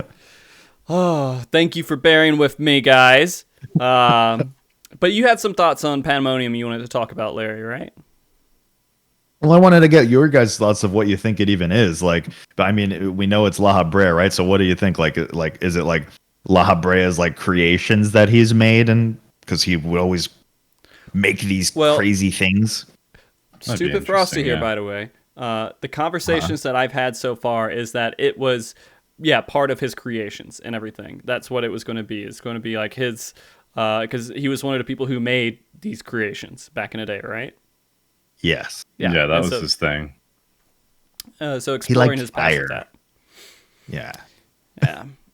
Yeah. Merri, did you have any thoughts on it? Not really.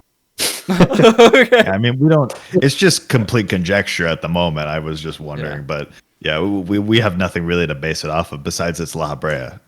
I hope it's like the entire raid is kind of learning about him and just exploring that character completely. Because I feel like he kind of got cheated overall within the main story compared to all the other ones who like kind of like had really solid stories that you can kind of follow across. His was just like, I kill you, done, and you're done, right? Yeah, and his last words were like, bah, blah, blah, blah. like he needs the Ishikawa treatment. Yeah, I guess there's a few things that maybe they could touch on. One, maybe they could touch on the heart of Sabik, whatever the fuck that is. We're supposed to learn about it, and we still haven't. So true. Maybe we'll finally learn about that. Two, I guess, something that just kind of came to mind talking about the Tales from the Shadows. They mentioned that Emmett can see into what's called like the underworld back then in the ancient times, right? Where all the live stream basically. Pandemonium is in real world terms, mythology, the capital of hell or whatever. So the underworld. Yeah. Okay. Yeah. So maybe it has something to do with the underworld from the ancient times. The live stream. Are we going to go visit La Habrea in his like in the undead place where he like went to like his hell? Like we go to hell to visit him? Please. Yeah. We'll kill him again. Yeah. Because they did put, I think I remember at some point they did put a very strong emphasis on the way that the letter is formed with the A and E, right? And they were saying that this is important, that it was spelled like this or something. I can't Like remember. daemon. Like instead like pandemonium, it's pandaemonia, like pandemonium. I don't know. And I by the way, we'll go over the last few points here. We can't really go too much longer because I'm sure you guys want to eat and go to the bathroom and rest before the live letter happens. But there's a couple other things I wanted to bring up. One is the collector's edition. Did you guys get the collector's edition? Yeah, it's orders pending right now. Yeah. It's pending? Well, like I haven't gotten charged for it yet. Oh. Yeah, I don't think you would. But yeah. Yeah. And Yeah, if I've you got a got an order number. confirmation. Yeah. You're I got a good then. confirmation email. Yeah. Apparently they're sold out. Yeah, I think they sold out last night. But I've never bought a collector's edition before ever. Final Fantasy. I've been skipping out on it. I did the digital thing a couple times. But I was always like, I should just save money. But it's like, Well, it's a statue of your main job. it's such my main job, you know. They have the collector's edition box, and I play Steam, so it's something that fits me. It's not like forcing me to have a Windows game with it. So it just felt like it kind of fit in place. And then Matt Talos tricked me into buying the wine glasses, so I did that. Oh, those look cool. They do. Tricked you? What do you mean? Well, I tricked you? posted on Twitter, and I was like, hey, I wanna buy these, but I probably shouldn't. And he just like do it. I'm like, well, what the fuck do I do now? It didn't trick you. That was peer pressure. Okay, well, I feel like that's kind of tricky. The play of my emotion. No, I like wine, and I think that they look amazing. So I'm gonna. Yeah. Okay. Then we also have the release date. Are you guys okay with the release date? November 23rd. No. No.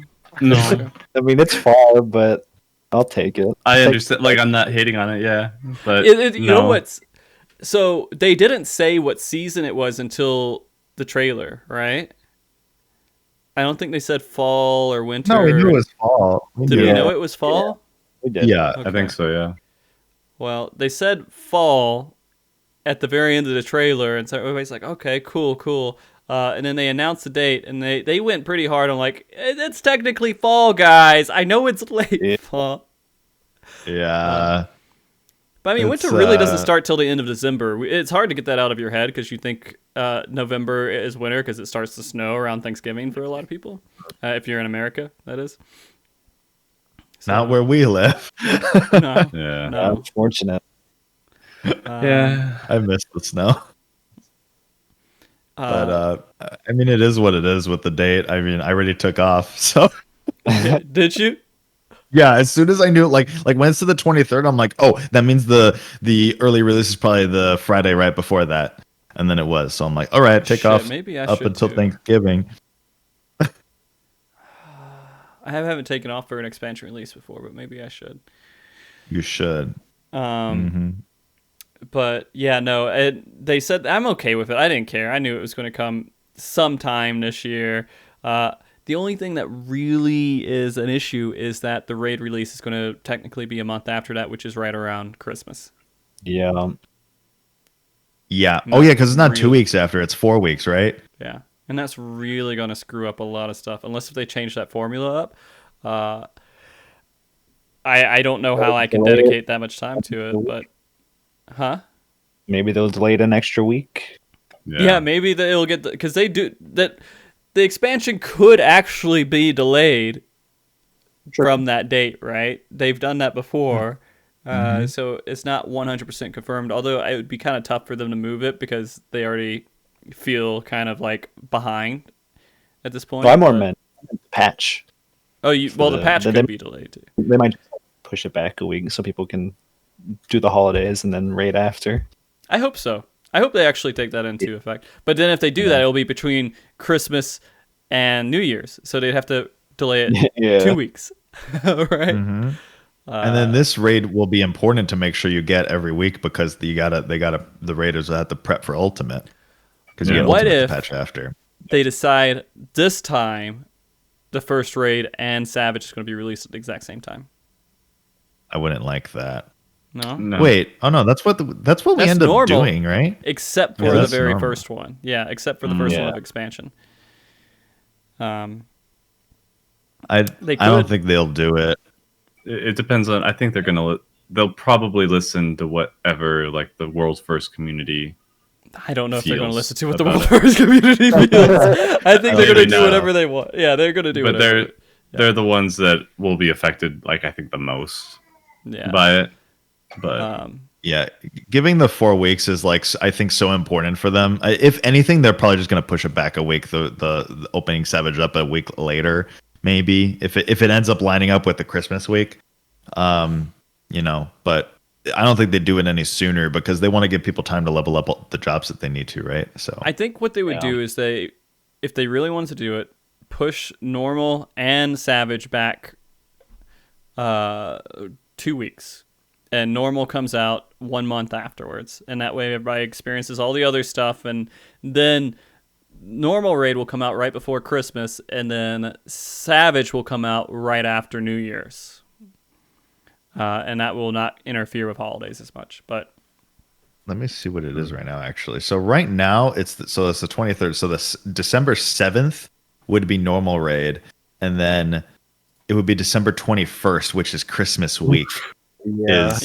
Is Savage. So if they pushed it 2 weeks, it'd be the 4th of.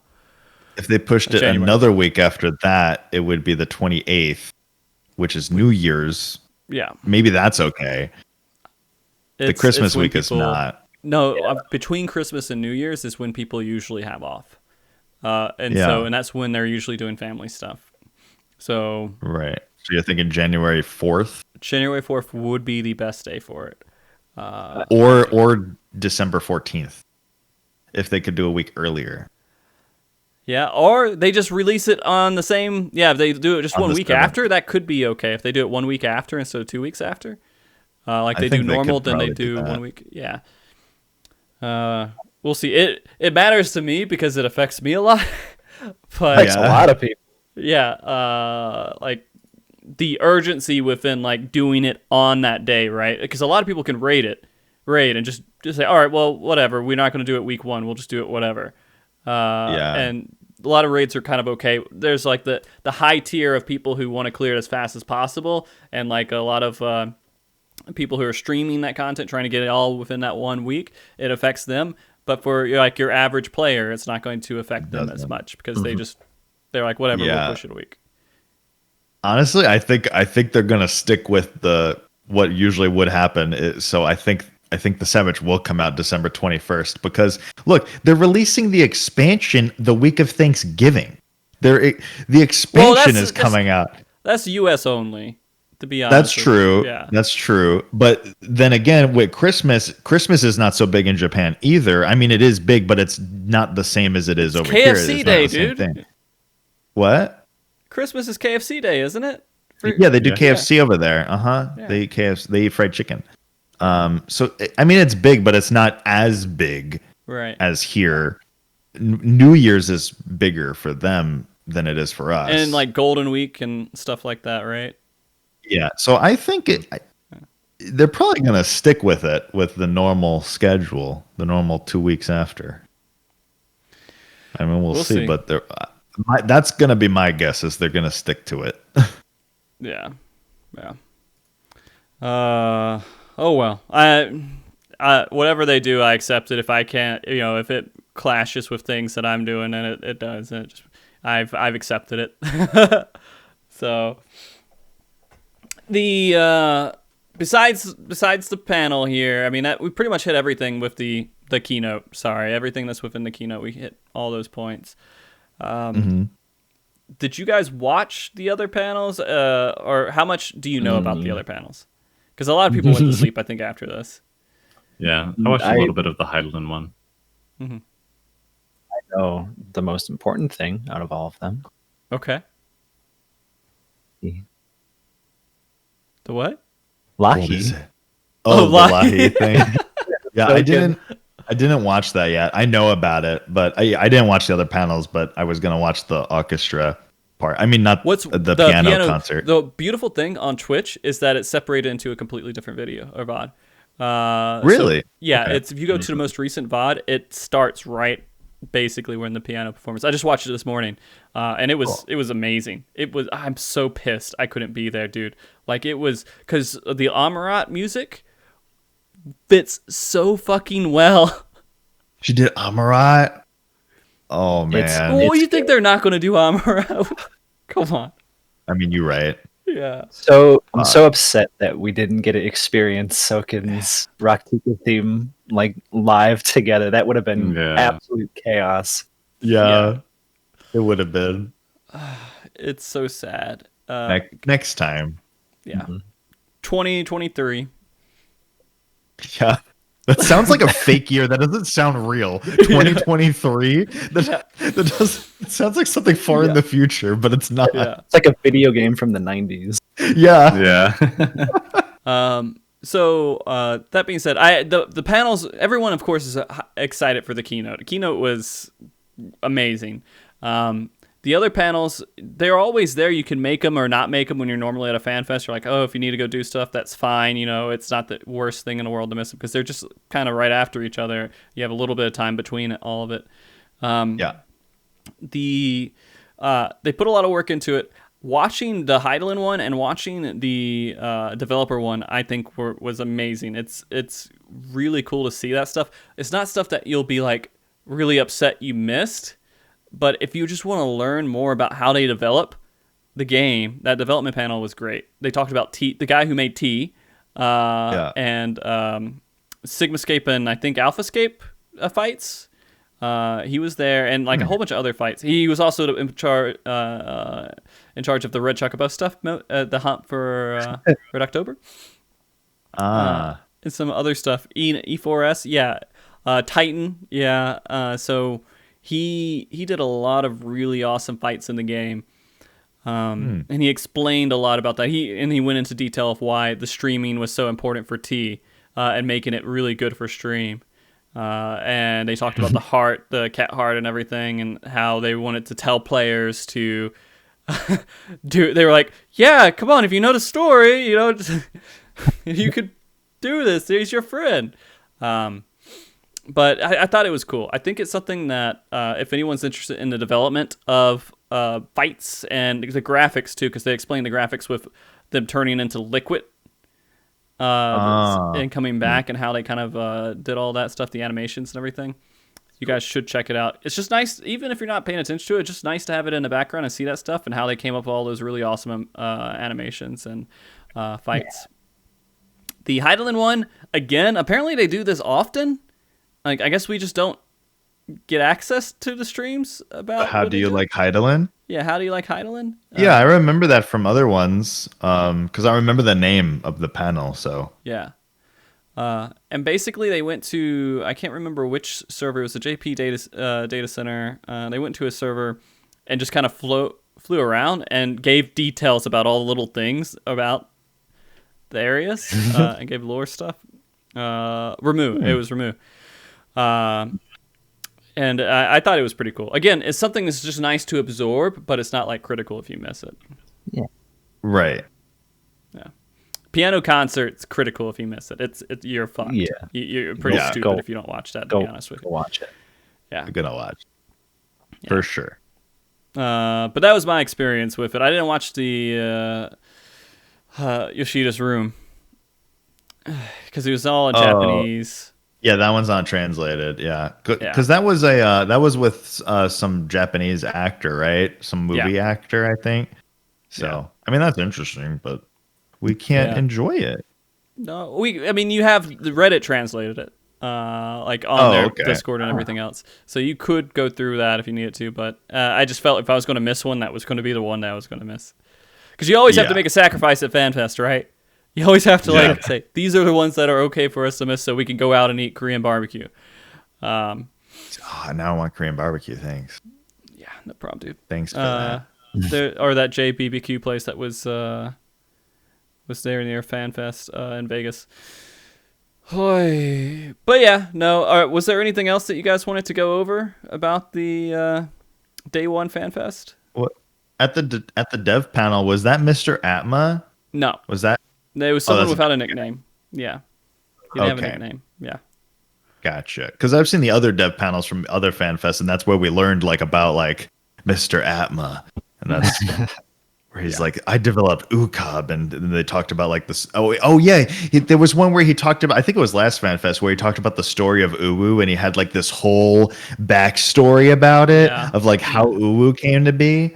So that's it's super interesting. So I'm gonna have to go and watch this. It was one of the ultimate makers. He made T. So yeah, they only have so many people who make ultimates, and he's one of the ones that makes ultimate. So one of the big guys. Yeah. Cool. Merri, Drak, any other thoughts on Day 1 here?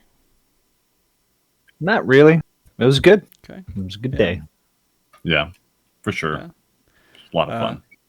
Again, I'm so fucking hyped at the moment. I've never bought a collector's edition. I've never gone as hardcore about this as I am now. So I'm ready for it. I want to see what's in the live letter, because we're going to learn about, I'm assuming, the the whatever's coming up in the next patch. Mhm. 0.5. We're also going to probably get dates on all that stuff.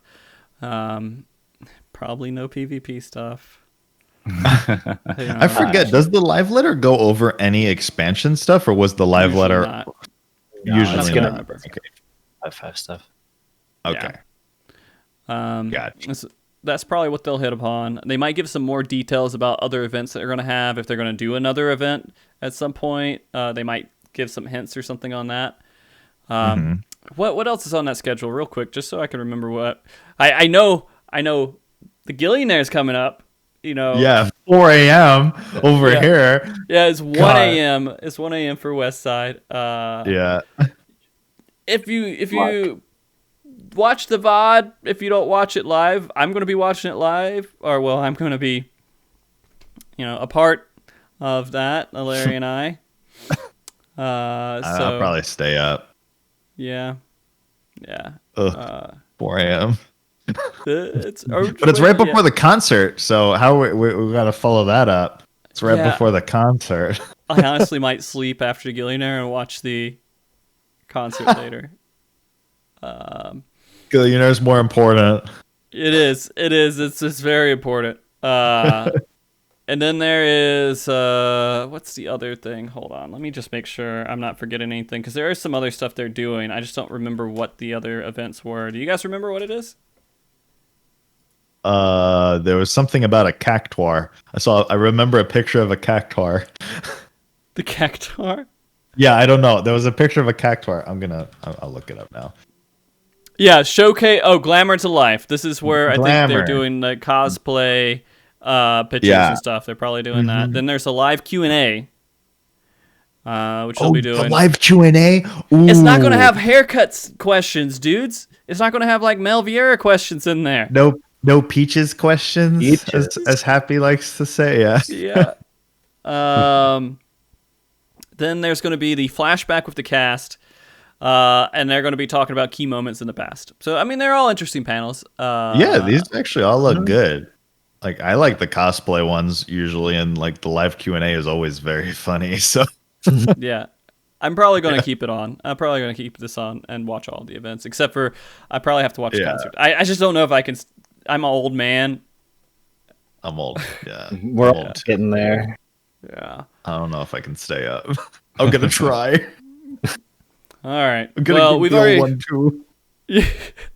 been here for 2.5 hours. I'll let you guys go rest and all that stuff, but let's go and do our closing bits here. You guys thank you so much for coming on, because I don't get the FanFest chat up experience that we normally get, so you guys help me do that by being geeky and talking about everything. So it was awesome. So before we leave, of course, each of you guys do your own shout outs and kind of closing thoughts or anything else that you want to say before leaving, and where people can find you. And I'll go clockwise here. We'll start with Larry. Okay. Well, thank you for having me on, Frosty. It's always good chatting with you, and thank you guys for the awesome conversation. And enjoy the rest of FanFest, everybody, especially Gillionaire. Please look forward to it. Please.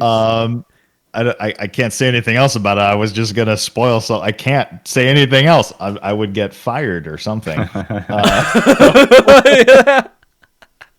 Something bad will happen. Something bad would happen. But yeah, please. Yeah. So please enjoy. It's at 4 a.m. EST. Yeah. Oh God. Yeah. That's it. Thank you very much. Of course. Merri. Thanks for having me. It was good talking with you guys. It's certainly been a while. I've been a little absent, but it was really nice. I had a good time. It's always a blast to have you around. And again, maybe you'll host some MogTalks in the future, dude. Maybe. I'll have you host again. You have more hosting experience with MogTalk than almost anyone else. I mean, maybe. Yeah. We could kidnap Frosty and lock him in a room with Grahatia, probably, actually. Oh, yeah, behind with all the books? So I can learn the lore finally? Exactly. And then Merri can host while you're doing that. Yeah, okay. While you catch up. Yeah. Drak, if you don't mind. Yeah, thanks for hanging out, guys. It's really a bummer after having been able to experience the electricity in the room of the other Fanfest and stuff. So just being able to like kind of get together and talk about it and geek out has been nice. So hope you guys enjoy the rest of it. And if you guys have any requests for jobs that you want the dev team to do, I've been having a pretty good track record. I can put in a good word, I guess. So just let me know. Drop me a line. Yeah, he made a whole video explaining Beastmaster and Summoner, and that is what Reaper is. So, my monk video, they took like every note from that, got like everything. I'm just like, people while we were streaming it, people were like, "Is your house wiretapped?" I'm like, I don't know. I gotta check my kids for wires. you got Wiretap when to it's all on Yoshi YouTube. Yeah. But yeah, it was a blast. Please and follow everyone. I put their links here. If you guys don't follow them, especially Larry, you know, he streams a lot and he could use. I stream so much. Yeah. I just every day I go and stream. I just don't hit the live button. It's weird. Yeah. Strange why that turns out that way. But no, you guys have been blessed. Thank you so much. And it was great to really talk to you all again. Hope everybody enjoys day 2. Day 2 looks to be pretty exciting. I'm going to be enjoying it. Thank you very much to my wife who's putting up with all my crazy geekiness this weekend. Kiara. Thank you, Andre Kane, for the intro and closing music. Thank you to all the mods. Thank you to all the Patreon supporters. Thank you to literally everyone that's out there watching this.